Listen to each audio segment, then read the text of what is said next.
আসসালামু আলাইকুম। আমি এখন তোমাদের গুচ্ছ ভর্তি পরীক্ষায় রসায়ন প্রথম পত্র থেকে যেসব এমসিকিউ এসেছিল সেগুলো সমাধান করে দিব এবং বিস্তারিত ব্যাখ্যা করে দিব। সো ভিডিওটি যদি তুমি অন করে থাকো তাহলে সম্পূর্ণ ভিডিওটি শেষ করে নিও, কারণ এই ভিডিওটি তোমার জন্য খুবই উপকারী হবে ইনশাআল্লাহ। দেখো, প্রথমে রেখেছি গুণগত রসায়ন। গুণগত রসায়নে 24-25 সেশনে প্রশ্ন ছিল 2টি, 23-24 সেশনে 5টি, আর এর পূর্বের 3টা সেশনে প্রশ্ন ছিল 3টা করে। 24-25-এর ফার্স্ট কোশ্চেন, কোনটি শিক্ষা পরীক্ষায় বর্ণ দেয় না? মনে রাখবে, বেরিলিয়াম ও ম্যাগনেসিয়াম শিক্ষা পরীক্ষায় বর্ণ দেয় না। শিক্ষা পরীক্ষায় প্লাটিনিয়াম বা নিকেল তার ইউজ করা হয়, গাঢ় হাইড্রোক্লোরিক অ্যাসিড ইউজ করা হয়। আর শিক্ষা পরীক্ষায় সোডিয়াম সোনালি হলুদ, পটাশিয়াম হালকা বেগুনি, ক্যালসিয়াম ইটের ন্যায় লাল, কপার নীলাভ সবুজ, বেরিয়াম হলুদাভ সবুজ বা আপেল গ্রিন, স্ট্যান্সিয়াম উজ্জ্বল লাল, আরেকটা আছে হচ্ছে তোমার লিথিয়াম, যেটা টকটকে লাল। কোবাল্ট ব্লু গ্লাসে সোডিয়াম ও কপার বর্ণহীন, পটাশিয়াম গোলাপি লাল, ক্যালসিয়াম হালকা সবুজ। এই অংশটা খুবই ইম্পর্ট্যান্ট, এটা মনে রাখবে। নেক্সট কোশ্চেন, কোনটি সর্বোচ্চ সংখ্যক বিজোড় ইলেকট্রন রয়েছে? দেখো, অক্সিজেন, নাইট্রোজেন, ক্রোমিয়াম, কপার।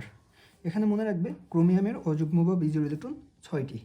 যদি এটি মনে না থাকে সেক্ষেত্রে তোমার এইভাবে ইলেকট্রন বিন্যাস করে নিতে হবে। ইলেকট্রন বিন্যাস করে দেখবে যে লাস্ট অরবিটালে কয়টি বিজোড় ইলেকট্রন রয়েছে, এটা তোমার কাজ বের করা। সো অক্সিজেন যদি করো 1s2 2s2 2p4, last orbital হচ্ছে পি অরবিটাল, এখানে ইলেকট্রন 4টা। আমরা কি জানি, ইলেকট্রন প্রথমে একটি একটি করে একমুখী স্পিনে প্রবেশ করে, অতঃপর প্রাপ্যতা অনুসারে বিপরীতমুখী স্পিনে প্রবেশ করে। তাহলে 4টা, প্রত্যেক ঘরে একটা করে দাও, পরবর্তীতে একটা বিপরীতমুখী স্পিনে দাও, তাহলে বিজোড় ইলেকট্রন এখানে 2টা। এরপর আসে নাইট্রোজেন, 1s2 2s2 2p3, এখানে পি অরবিটালে 3টা বিজোড় ইলেকট্রন। ক্রোমিয়াম, এটা হচ্ছে আর্গন, এরপর 4s1 3d5, এখানে একটা অযুগ্ম ইলেকট্রন, এখানে 5টা অযুগ্ম ইলেকট্রন, মোট ইলেকট্রন হবে 6টা। কপার, আর্গন, এরপর 4s1 3d10, তাহলে এখানে জাস্ট একটা অযুগ্ম ইলেকট্রন থাকবে, বাকি সব যুগ্ম। সো এখানে বিজোড় ইলেকট্রন একটি। মনে রাখবে, ক্রোমিয়াম, কপার, সিলভার ব্যতিক্রমী ইলেকট্রন বিন্যাস প্রদর্শন করে এবং আউফবাউ নীতি মানে না। এরপর 23-24 সেশনের একটা কোশ্চেন, কোনটি আইসো ইলেকট্রনিক সেট? মনে রাখবে, আইসো ইলেকট্রনিক ইলেকট্রন সংখ্যা সেম। এক্ষেত্রে তুমি ইলেকট্রন সংখ্যা কীভাবে বের করবে?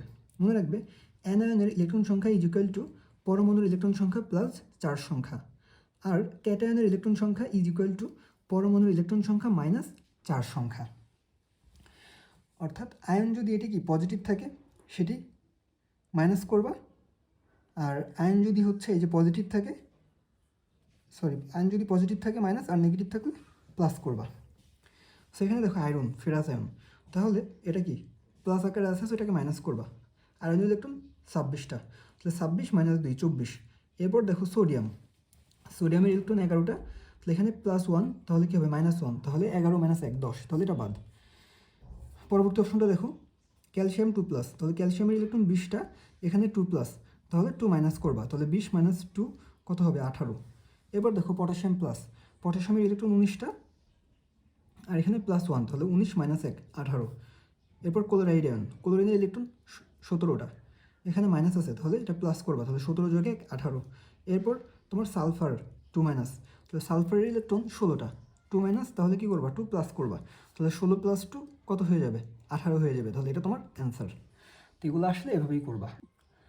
এরপর দেখো আইসোটোপ, প্রোটন সংখ্যা সেম, আইসোবার ভর সংখ্যা সেম, আইসোটোন নিউট্রন সংখ্যা সেম। ভর সংখ্যা ইজ ইকুয়াল টু প্রোটন সংখ্যা প্লাস নিউট্রন সংখ্যা, তাহলে প্রোটন সংখ্যা সমান কী হবে, ভর সংখ্যা মাইনাস নিউট্রন সংখ্যা। সিমিলারলি নিউট্রন সংখ্যা সমান কী হবে, ভর সংখ্যা মাইনাস প্রোটন সংখ্যা। তোমার যদি আইসোটোন থাকে সেই ক্ষেত্রে তোমার নিউট্রন সংখ্যা দেওয়া থাকবে না, তোমার এই ভর সংখ্যা থেকে প্রোটন সংখ্যা বিয়োগ করে বের করতে হবে। আরেকটা বিষয় মনে রাখবে, ভর সংখ্যার অপর নাম নিউক্লিয়ন সংখ্যা। এই প্রশ্নটি কী ছিল, হুন্ডের নিয়ম অনুযায়ী কোন ইলেকট্রন বিন্যাসটি সঠিক? এখানে কি আছে দেখো, তোমার 1s2 2s2 2px2 2py1 2pz0, না এমন হবে না। নর্মালি আমরা কি জানি যে তোমার প্রতিটি অরবিটালে ইলেকট্রন প্রথমে একমুখী স্পিনে প্রবেশ করবে, অতঃপর প্রাপ্যতা অনুসারে বিপরীতমুখী স্পিনে প্রবেশ করবে। আমার এইখানে জেড অরবিটালে পি জেডে কোনো ইলেকট্রন নাই, বাট পি এক্সে ইলেকট্রন রয়েছে দুটি, এটা কখনোই সম্ভব হবে না। এরপর দেখো এইখানে কি আছে, P X one P Y two, এটাও হবে না। এটা কি আছে, P X zero P Y one, এটাও হবে না। এটাই কি আছে দেখো, P X one P Y one P Z one, তাহলে এটা হবে। সো ধরো প্রথমে একটি করে যাবে, এরপর কি হবে, পি এক্স টু, এরপর পি ওয়াই টু, এরপর পি জেড টু, এই সিকোয়েন্সে থাকতে হবে। মনে রাখবে এস অরবিটালের ক্ষেত্রে হুন্ডের নিয়ম প্রযোজ্য নয়, ক্লোরিন হুন্ডের নিয়ম মানে না। কোয়ান্টাম সংখ্যার পরিবর্তন হয় পাউলির বর্জন নীতি অনুসারে। সমশক্তি সম্পন্ন অরবিটালে ইলেকট্রন বিন্যস্ত হয় হুন্ডের নীতিতে। অরবিটালে ইলেকট্রন বিন্যস্ত হয় মূলত আউফবাউ নীতিতে। লাইনগুলো খুবই ইম্পর্ট্যান্ট, একটু মনে রাখার চেষ্টা করবা। পরবর্তী প্রশ্ন, কোন অরবিটালটি অসম্ভব? অপশনগুলো কী কী আছে একটু দেখো। প্রথমে আছে হচ্ছে তোমার twice P, thrice D, thrice F, fourice F. মনে রাখবে প্রধান কোয়ান্টাম সংখ্যা এন এর মান অলওয়েজ সহকারী কোয়ান্টাম সংখ্যা এল এর চেয়ে বড় হবে। আর এস অরবিটালের ক্ষেত্রে L is equal to 0, P অরবিটালের ক্ষেত্রে L is equal to 1, D অরবিটালের ক্ষেত্রে এল ইজ ইকুয়াল টু 2, আর এফ অরবিটালের ক্ষেত্রে এল ইজ ইকুয়াল টু 3। তাহলে দেখো এখানে কি, এন এর ভ্যালু 2 আর এল এর ভ্যালু কত, 1, এটা সম্ভব। এখানে এন এর ভ্যালু 3 আর এল এর ভ্যালু 2, এটাও সম্ভব। অপশন সি, এখানে এন এর ভ্যালু 3 আর এল এর ভ্যালু 3, তাহলে এটা অসম্ভব, কারণ আমাদের এন এবং এল এর মান কখনো সমান হবে না। পরবর্তী প্রশ্ন, হাইড্রোজেনের পারমাণবিক বর্ণালীর লাইমেন সিরিজে রেখা সৃষ্টিকারী চতুর্থ শক্তি স্তর থেকে আগত ইলেকট্রনের বিকিরিত শক্তির তরঙ্গ সংখ্যা কত হবে? এখানে রিডবার্গ ধ্রুবক আর এর ভ্যালুটা দিয়ে রাখছে 10.97 × 10⁶ মিটার ইনভার্স 1। মনে রাখবে তরঙ্গ সংখ্যা nu bar is equal to 1/λ is equal to R ইস ইন্টু 1/nl² মাইনাস 1/nh²। এখানে ল্যামডা তরঙ্গ দৈর্ঘ্য, আর ইস রিডবার্গ ধ্রুবক যার ভ্যালু 1096/78/সেন্টিমিটার, এনএল নিম্ন শক্তি স্তর, এনএইচ উচ্চ শক্তি স্তর। প্রথম শক্তি স্তর এর ক্ষেত্রে কী হবে, লাইমেন সিরিজ, অথবা তোমাকে এভাবে বলতে পারে যে অসীম থেকে একটি ইলেকট্রন প্রথম শক্তি স্তরে আসলে কোন সিরিজ উৎপন্ন হবে, বা বলতে পারে অসীম থেকে একটি ইলেকট্রন তৃতীয় শক্তি স্তরে আসলে কোন সিরিজ উৎপন্ন হবে। এর জন্য এটা মনে রাখবে যে প্রথম শক্তি স্তরের ক্ষেত্রে কি, লাইমেন সিরিজ, এখানে এনএল এর ভ্যালু হবে 1, এখানে অতিবেগুনি রশ্মি। দ্বিতীয় শক্তি স্তরের ক্ষেত্রে কি হয়, বামার সিরিজ, এখানে এনএল এর ভ্যালু 2, এখানে কি দৃশ্যমান আলো দেখা যায়। তৃতীয় শক্তি স্তর প্যাশেন সিরিজ, এক্ষেত্রে নিম্ন শক্তির স্তর এনএল এর ভ্যালু হচ্ছে 3, আর এখানে থাকে অবলোহিত রশ্মি, বাদ বাকি সবই অবলোহিত রশ্মি। চতুর্থ শক্তি স্তর ব্র্যাকেট সিরিজ, এনএল এর ভ্যালু হবে 4। পঞ্চম শক্তি স্তর ফ্রন্ট সিরিজ, এনএল এর ভ্যালু 5। ষষ্ঠ শক্তি স্তর হামফ্রিজ সিরিজ, এখানে এনএল এর ভ্যালু 6। এখন আসো আমরা ম্যাথটা সলভ করি। যেহেতু এটা কোথায় আসছে, লাইমেন সিরিজে, তাহলে লাইমেন সিরিজের ক্ষেত্রে এনএল এর ভ্যালু 1, আর আসছে থেকে চতুর্থ শক্তি স্তর থেকে, তাহলে এনএইচ এর ভ্যালু 4। আমার বের করতে হবে নিউবারের ভ্যালু কত, আর আর এইচ দেয়া আছে। সো আমরা জানি nu bar is equal to R H into 1/nl² minus 1/nh²। So N L এর ভ্যালু 1, এনএইচ এর ভ্যালু 4, তাহলে থাকবে 1 মাইনাস 1/16। এটাকে লসাগু করলে কী হবে, 16 মাইনাস 1/16, তো আলটিমেটলি থাকবে আর এইচ ইন্টু 15/16। এখন আসো ভ্যালু বসিয়ে দিয়ে আমরা ক্যালকুলেশনটা করে নিই। এখানে ভ্যালু দেওয়া আছে 10.97 × 10⁶।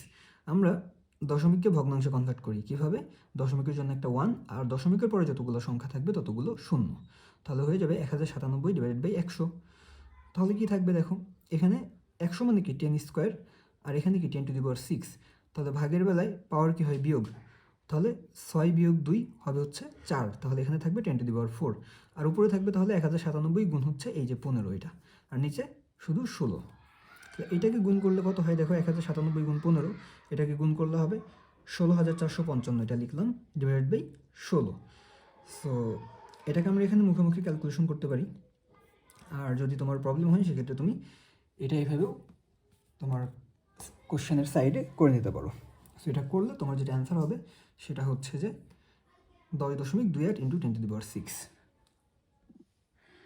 পরবর্তী প্রশ্ন বলছে যে আয়রন লবণের 4.2 × 10⁻³ মোল পার লিটার ঘনমাত্রার 5 মিলিলিটার দ্রবণের সাথে 1.5 ইন্টু 10⁻⁴ মোল পার লিটার ঘনমাত্রার 30 ml সোডিয়াম হাইড্রোক্সাইড দ্রবণ যোগ করলে ফেরিক অক্সাইডের আয়নিক গুণফল কত হবে?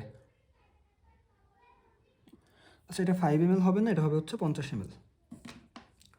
এখন এটা হচ্ছে তুমি দেখেই অ্যান্সার করবা যে এটার ক্ষেত্রে তোমার দ্রাব্যতা গুণফল বেশি হবে, কারণ এখানে ফেরিক অক্সাইডের অধক্ষেপ পড়বে। এগুলো ক্যালকুলেশন করে মিলাইতে পারবে না, মানে লম্বা একটা ক্যালকুলেশন হয়ে যাবে। মানে এই কোশ্চেনগুলো দেওয়া হয় হচ্ছে তোমাকে একটু টেনশনে ফেলার জন্য, মানে একটা ফাঁদ আকারে এই কোশ্চেনগুলো দেয় তোমাকে ট্র্যাপে ফেলার জন্য। সো এগুলো ক্যালকুলেশন করবা না। নর্মালি এগুলোর ক্ষেত্রে কী হবে, দ্রাব্যতা গুণফল বেশি হবে, কারণ এটার অধক্ষেপ পড়বে। আর তুমি এখানে সমায়ন প্রভাবও চিন্তা করতে পারো, কারণ হচ্ছে এখানে যেহেতু সোডিয়াম হাইড্রোক্সাইড আর হচ্ছে ফেরিক অক্সাইড, সো এখানে হাইড্রোক্সাইড আয়ন দুটো যেহেতু সেম, সো সমায়ন প্রভাব কাজ করবে। আর সমায়নের কারণে কি থাকবে, এখানে তোমার দ্রাব্যতা গুণফলটা কনস্ট্যান্ট থাকবে আর আয়নিক গুণফলটা হচ্ছে বৃদ্ধি পাবে, এই কারণে এটা বলতে পারো। আর অধক্ষেপ পড়বে, এটা তো আমরা জানি। অধক্ষেপের পড়ার শর্ত কি, আয়নিক গুণফল বেশি হবে। আর তোমার যদি হচ্ছে ওইটা নিয়ে দিয়ে জাস্ট নর্মালি তোমাকে হিসাব করতে দেয় যে এত দেয়া আছে, তাহলে আয়নিক গুণফল কত হবে, সেই ক্ষেত্রে তুমি যেটা করতে পারো, এইভাবে বের করে হিসাবটা করতে পারো যে তোমার হচ্ছে ফেরিক আয়নের আদি ঘনমাত্রা, ফেরিক আয়নের আয়তন, ফেরিক আয়নের শেষ ঘনমাত্রা, ফেরিক আয়নের শেষ ঘনমাত্রাটা আমরা বের করবো। তাহলে V1S1 সমান V2S2, তাহলে S2 = V1S1 divided by V2। So value সব বসাই দাও, বসাই দিয়ে কাটাকাটি করো, করে তোমার এটা থাকবে। এরপর তোমার হাইড্রোক্সাইড আয়নের আদি ঘনমাত্রা, আদি আয়তন, শেষ ঘনমাত্রা কত, সেটা আমরা এই যে বের করব সেম ফর্মুলা দিয়ে। এই ফর্মুলা দিয়ে বের করে আমরা কাজ করব। তো দেখো এখানে তাহলে কেআইপির ভ্যালুটা বের করতে গিয়ে কেমন একটা ডিফিকাল্ট ইকুয়েশন হয়ে যায়। সো এই টাইপের ইকুয়েশন তোমার যদি আসে, এটা বেটার এটা স্কিপ করে দেয়া। আর যদি হচ্ছে বলো অধক্ষেপ পড়বে কি পড়বে না, বা আয়নিক গুণফল বেশি হবে না দ্রাব্যতা গুণফল বেশি হবে, সেক্ষেত্রে তো অ্যান্সার করবেই। পরবর্তী প্রশ্নটা দেখো, AC প্লাস এর প্রথম ও দ্বিতীয় শক্তি স্তরের পার্থক্য কত? আমাদের যে ফর্মুলা ই, সেটা হচ্ছে যে E=-13.6 into Z² divide by N²। এখানে জেড হচ্ছে পারমাণবিক সংখ্যা আর এন হচ্ছে তমশক্তি স্তর। তাহলে এখানে আমাদের পার্থক্য চাইছে, তাহলে ডেল ই সমান কী হবে, E2 - E1। তাহলে -13.6 ইন্টু দ্বিতীয় শক্তি স্তরের ক্ষেত্রে আমাদের কী হবে, এনের ভ্যালু 2, আর হাইড্রোজেনের তোমার হিলিয়ামের পারমাণবিক সংখ্যা হচ্ছে 2। আর প্রথম শক্তি স্তরের ক্ষেত্রে কী হবে বলো, প্রথম শক্তি স্তরের ক্ষেত্রে তোমার জেড অর্থাৎ পারমাণবিক সংখ্যা তো 2ই থাকবে হিলিয়ামের, আর এখানে প্রথম শক্তি স্তরে এনের ভ্যালু হবে 1।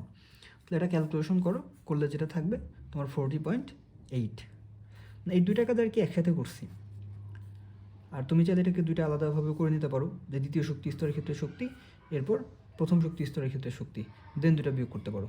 বাট আমি ওটা না করে একসাথে করে দিয়েছি, 13.6 কমন নিছি, দেন এই দুটো একসাথে দিয়ে দিয়েছি। পরবর্তী প্রশ্ন, অ্যালুমিনিয়াম মূলের 3p1 ইলেকট্রনটির কোয়ান্টাম সংখ্যার সেট কী হবে? এখানে তোমার হচ্ছে প্রধান কোয়ান্টাম সংখ্যা, সহকারী কোয়ান্টাম সংখ্যা আর চৌম্বকীয় কোয়ান্টাম সংখ্যার মানগুলো তোমাকে বের করতে বলছে। তাহলে যেহেতু 3p1, সো 3 এর জন্য তোমার এনের ভ্যালুতে এখানে 3 হবে।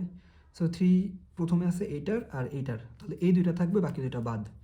এবার দেখো পি অরবিটালের ক্ষেত্রে কিছুক্ষণ আগে বললাম এল এর ভ্যালু কত হবে, পি এর ক্ষেত্রে এল এর ভ্যালু হচ্ছে 1। তাহলে এখানে 1 আছে, বাট এখানে 1 নেই, তাহলে অ্যান্সার আমাদের এটা, আর কিছু দেখার দরকার নেই। আর তোমাকে ডিটেলস এখানে দেখাই দিছি। তো ডিটেলস যদি দেখতে চাও, সেক্ষেত্রে এস অরবিটালের ক্ষেত্রে L0, পি এর ক্ষেত্রে L1, ডি এর ক্ষেত্রে L2, এফ এর ক্ষেত্রে L3। এখন আসো এটা ইলেকট্রন বিন্যাস করলে কী হবে, নিয়ন, এরপর হচ্ছে 3s2 3p1। তাহলে এটা হচ্ছে আমাদের এন, আর এটা কি এল।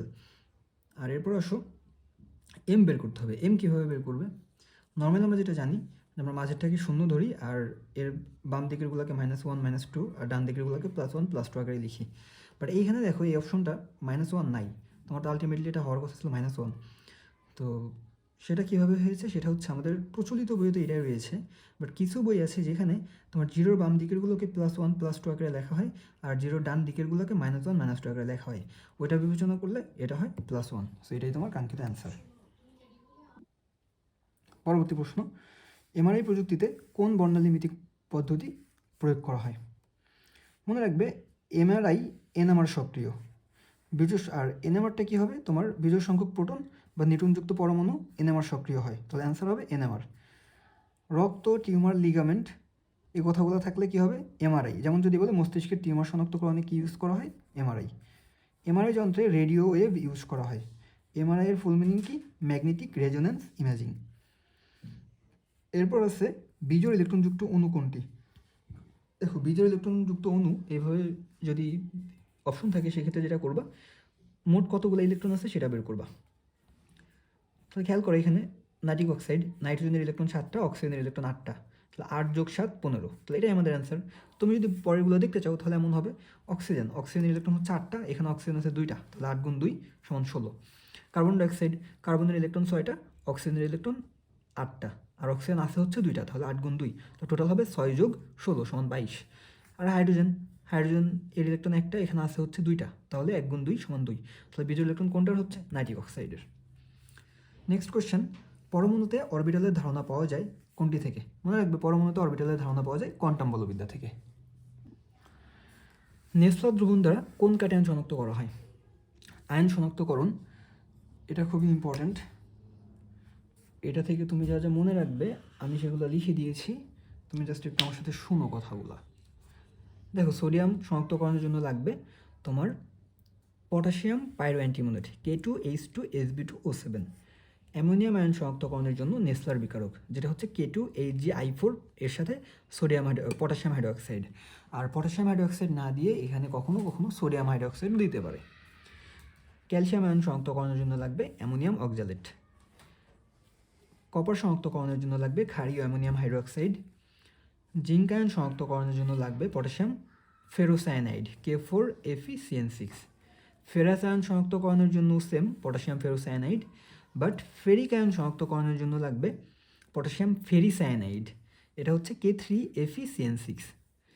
আরেকটা বিষয় মনে রাখবে, বেরিয়াম সালফেটের অধক্ষেপ সাদা, এটা Chittagong university question. Copper, ferrous, ferric, ammonium, এই 4টি আয়ন ব্যতীত অন্য সকল আয়নযুক্ত যৌগের অধক্ষেপ সাদা। নেক্সট কোশ্চেন, হাইড্রোজেন পারমাণবিক বর্ণালীর প্যাশেন সিরিজের জন্য কোনটি সঠিক? আমাদের প্যাশেন সিরিজ, দেখো এখানে N1 N2, N1 বলতে হচ্ছে নিম্ন শক্তির স্তর, আর N2 হচ্ছে উচ্চ শক্তির স্তর। আমি যেটাকে NL আর NA দিয়ে তোমার চিহ্নিত করেছিলাম। তো যেহেতু আমার প্যাশেন লাইম্যান বা আমার প্যাশেন, তো আমাদের এটার অ্যান্সার হবে হচ্ছে N1 = 3 আর N2 = 4, 5। এটার ক্ষেত্রেও খেয়াল করো, N1 এর ভ্যালু 3 দেয়া আছে, বাট এটা কেন হবে না? কারণ এখানে আবার N2 এর ভ্যালু 1, 2 দেয়া আছে। আমার নিম্ন শক্তি স্তর হবে কি? আমার ওই সিরিজের ওইটা, আর উচ্চ শক্তিরটা কী হবে? ওই সিরিজের পরেরগুলো। তো যেহেতু এটা নিম্ন শক্তি স্তর 3, তাহলে উপরেরগুলো 4, 5, 6 এগুলো হবে। সিরিয়ালটা কি? লাইম্যান, বামার, প্যাশেন্স, ফ্রুন্ড, ব্র্যাকেট, হামফ্রিস, তাই না? আর বলতেছি কেন? লাইম্যান, বামার, প্যাশেন্স, ব্র্যাকেট, ফ্রুন্ড, হামফ্রিস, এটা হচ্ছে সিরিয়াল। আর এটা তো আমি আগে লিখে দিয়েছি, তো এটা মনে রাখলেই হবে। নেক্সট কোশ্চেন, কোনো একটি লবণের দ্রবণে বেরিয়াম ক্লোরাইড এর দ্রবণ যোগ করলে সাদা অধক্ষেপ পড়ল, যা হাইড্রোক্লোরিক অ্যাসিডে দ্রবীভূত হলো না। লবণটি শিখা পরীক্ষায় সোনালী হলুদ বর্ণ প্রদর্শন করলো। দেখো এখানে কি লিখে দিয়েছিলাম যে সোডিয়াম সোনালী হলুদ, বাট এইখানে সোডিয়ামযুক্ত অ্যান্সার রয়েছে 2টা। সোডিয়ামযুক্ত অ্যান্সার কয়টা আছে? 2টা। বাট কিছুক্ষণ আগে একটা লাইন এখানে লিখেছি, দেখো বেরিয়াম সালফেটের অধক্ষেপ হয় সাদা। আমার এখানে অধক্ষেপটা কী ছিল? সাদা অধক্ষেপ। তাহলে আমার এখানে কি থাকবে? সোডিয়ামের সাথে সালফেট আয়নটা থাকবে, নাইট্রেট আয়ন আর হবে না। ঠিক আছে, আশা করি বুঝতে পারছো যে কেন এটা অ্যান্সার হবে। নেক্সট কোশ্চেন, ম্যাগনেসিয়াম হাইড্রোক্সাইড এর দ্রাব্যতা গুণাঙ্ক 2 × 10^11। দ্রবণের pH = 10 হলে তাতে ম্যাগনেসিয়াম এর ঘনমাত্রা কত মোল পার লিটার? দেখো এটা আমাদের হচ্ছে এই চ্যাপ্টার, এর সাথে হচ্ছে আমাদের হচ্ছে 4th chapter, pH, P of OH, এই দুটার সাথে কম্বাইন করে আসছে। সো ফার্স্ট অফ অল আমরা যেটা করব, এর ঘনমাত্রাটাকে বের করে নিয়ে আসি। ম্যাগনেসিয়াম হাইড্রোক্সাইড, তাহলে ম্যাগনেসিয়াম আয়ন আর কি হাইড্রোক্সিল আয়ন থাকবে এখানে। তো এটার KHP কী হবে? ম্যাগনেসিয়াম আয়নের ঘনমাত্রা ইন্টু হাইড্রোক্সিল আয়নের ঘনমাত্রা, আর তার সাথে পাওয়ার হবে 2। এখন আমরা জানি pH + P of OH = 14, তাহলে P of OH = 14 - pH। তাহলে এখানে pH এর ভ্যালু কত দেওয়া ছিল? 10, তাহলে 14 - 10 = 4। ওকে, তাহলে দেখো আমাদের তো এটা গেল, বাট আমার তো এখানে লাগবে হচ্ছে কি ম্যাগনেসিয়াম হাইড্রোক্সাইডের ঘনমাত্রা লাগবে, হাইড্রোক্সিল আয়নের। তো হাইড্রোক্সিল আয়নের ঘনমাত্রা কী হবে? Ten inverse P of O H, তাহলে পি অফ ও এইচের ভ্যালু এখানে কত, -4 হয়ে গেল, তাই তো? তাহলে এখন আসো, এই যে 1 নম্বর ইকুয়েশনটা দিয়ে রেখেছিলাম, কেএসপি এর ভ্যালু এখানে লিখলাম, এরপর ম্যাগনেসিয়াম আয়নের ঘনমাত্রা, আর এটা হচ্ছে হাইড্রোক্সিল আয়নের ঘনমাত্রা। তো সব কিছু এখানে বসাই দিলাম। বসাই দেওয়ার পর যেটা হবে, তাহলে ম্যাগনেসিয়াম আয়নের ঘনমাত্রা সমান কী হবে, এই কেএসপির মানের নিচে হাইড্রোক্সিল আয়নের ঘনমাত্রা চলে আসবে, তাহলেই হয়ে যাবে। তো এটা কী ছিল, 10⁻⁴ স্কোয়ার, তাহলে কী হবে, 10⁻8 হয়ে যাবে। তো 10⁻8 যখন হবে তখন কী হবে, দেখো ভাগাকারে আছে, ভাগের বেলায় তোমার পাওয়ার কী হয়ে যায়, বিয়োগ হয়ে যায়। তাহলে উপরে -11, এটা কি -8 ছিল, -8 মাইনাস, তাহলে কত হবে, মাইনাস মাইনাসে প্লাস হয়ে যাবে। তো আলটিমেটলি হবে 10⁻11 + 8, অর্থাৎ 2 × 10⁻3, এটা আমাদের অ্যান্সার। এখানে মনে রাখবে pH plus P of OH = 14, তাহলে পিএইচ = 14 - পি অফ ওইচ, আর পি অফ ওইচ = 14 - পিএইচ। আর এইচ প্লাস আয়নের ঘনমাত্রা = 10 × পিএইচ, আর ওইচ আয়নের ঘনমাত্রা = 10 × পি অফ ওইচ। এগুলো ছিল আমাদের গুণগত রসায়ন। আমরা এখন শুরু করব মূলের পর্যায়বৃত্ত ধর্ম ও রাসায়নিক বন্ধন। দেখো এই চ্যাপ্টার থেকে অনেক কোশ্চেন আসছে, 24-25, 23-24, 21-22, এই 3টা সেশনের প্রশ্ন আসছে 4টি করে, 22-23 সেশনে 6টি, আর 20-21 সেশনে 7টি। দেখো প্রথম প্রশ্ন 24-25 সেশনের, কোনটির ব্যাসার্ধ সবচেয়ে বেশি? এখানে মনে রাখবে, পর্যায়ের বাম থেকে ডানে গেলে পরমাণুর আকার হ্রাস পায়, গ্রুপের উপর থেকে নিচে গেলে পরমাণুর আকার বৃদ্ধি পায়। আকারের সাথে ব্যস্তানুপাতিক, আয়নীকরণ শক্তি, তড়িৎ-ঋণাত্মকতা, ইলেকট্রন আসক্তি। তুমি ইন্টারমিডিয়েট লাইফে এই চ্যাপ্টার থেকে যেই 3টা ডেফিনিশন মুখস্থ করতে, আয়নীকরণ শক্তি, তড়িৎ-ঋণাত্মকতা, ইলেকট্রন আসক্তি, এই 3টাই হচ্ছে আকারের সাথে ব্যস্তানুপাতিক। এর সাথে রয়েছে অধাতব ধর্ম, অম্লত্ব, জারণ ক্ষমতা, গলনাঙ্ক, স্ফুটনাঙ্ক। আর আকারের সাথে সমানুপাতিক কারা, ধাতব ধর্ম, পারমাণবিক ব্যাসার্ধ, ক্ষারকত্ব, তড়িৎ ধনাত্মকতা, বিজারণ ক্ষমতা। আই থিঙ্ক এখন তাহলে বুঝতে পারছো যে কার ব্যাসার্ধ বেশি হবে। একটা পর্যায়ের বাম থেকে ডানে গেলে আকার হ্রাস পায়, এখানে খেয়াল করো সবগুলো আমাদের কি দ্বিতীয় পর্যায়ের মৌল। সো দ্বিতীয় পর্যায়ের বাম থেকে যেগুলো ডানে যাবে তার আকার হ্রাস পাবে, তাহলে প্রথম দিকে যেটি থাকবে তার আকার বেশি হবে। সো আমাদের অ্যান্সার এটা। পরবর্তী প্রশ্ন, কোনটির স্ফুটনাঙ্ক সবচেয়ে বেশি? মনে রাখবে, হাইড্রোজেন বন্ধনযুক্ত যৌগের গলনাঙ্ক স্ফুটনাঙ্ক বেশি হয়। হাইড্রোজেন বন্ধন হওয়ার জন্য কী হবে, হাইড্রোজেনের সাথে ফোন থাকতেই হবে। ফোন বলতে FON, অর্থাৎ ফ্লোরিন, অক্সিজেন, নাইট্রোজেন থাকতে হবে। হাইড্রোজেনের সাথে যুক্ত পরমাণুটি অধিক তড়িৎ ঋণাত্মক হতে হবে। হাইড্রোজেনের সাথে যুক্ত পরমাণুটি যথেষ্ট ছোট হতে হবে।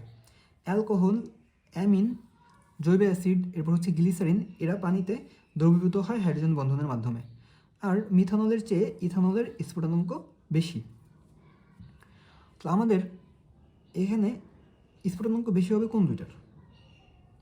অ্যালকোহলের। এখন লাস্টে কী লিখেছি দেখো, মিথানলের চেয়ে ইথানলের স্ফুটনাঙ্ক বেশি। সো আমার এখানে স্ফুটনাঙ্ক বেশি হবে কার?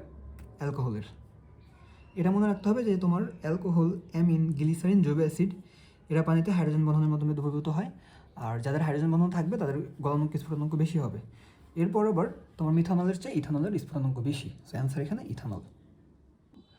নেক্সট কোশ্চেন, অ্যামোনিয়াম আয়নের আকৃতি কেমন?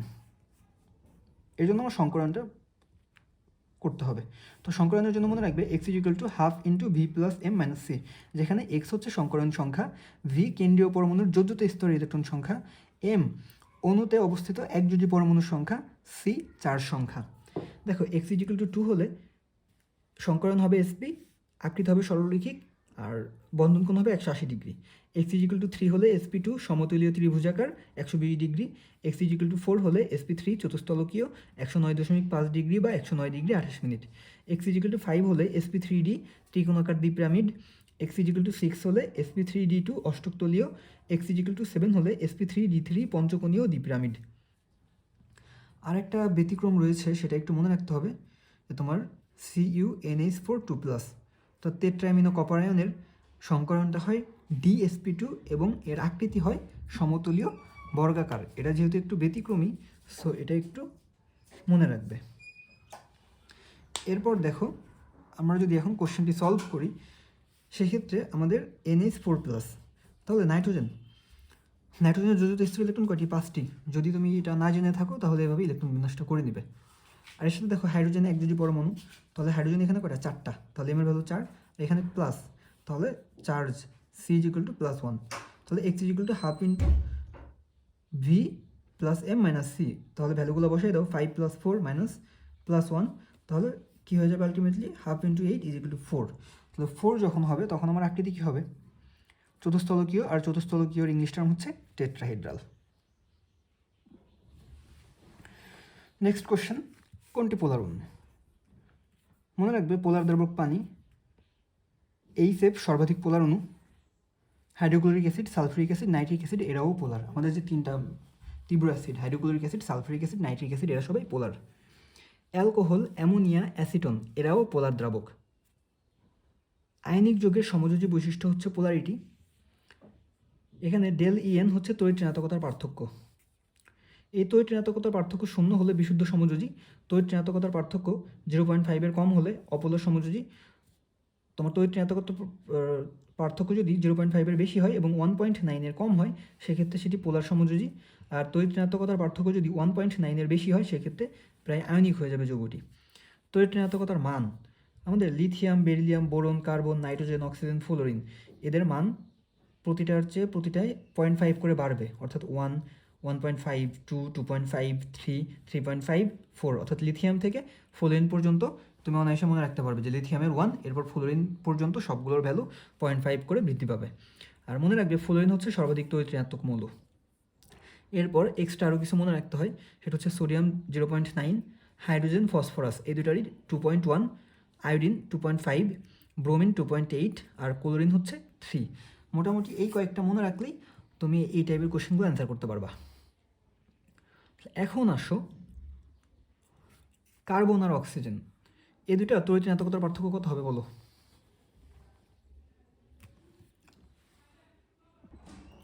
নেক্সট কোশ্চেন, ACl5 জ্যামিতিক আকৃতি কোনটি? এ এর পারমাণবিক সংখ্যা হচ্ছে 15। এর পারমাণবিক সংখ্যা 15 বলতে এটা কি? এটা হচ্ছে আমাদের ফসফরাস। তাহলে আমার ফসফরাসের যৌথ স্থির ইলেকট্রন কয়টা? 5টা। সর্বশেষ স্থির ইলেকট্রন হচ্ছে 5টা। আর Cl ক্লোরিনকে একটা একযোজী পরমাণু।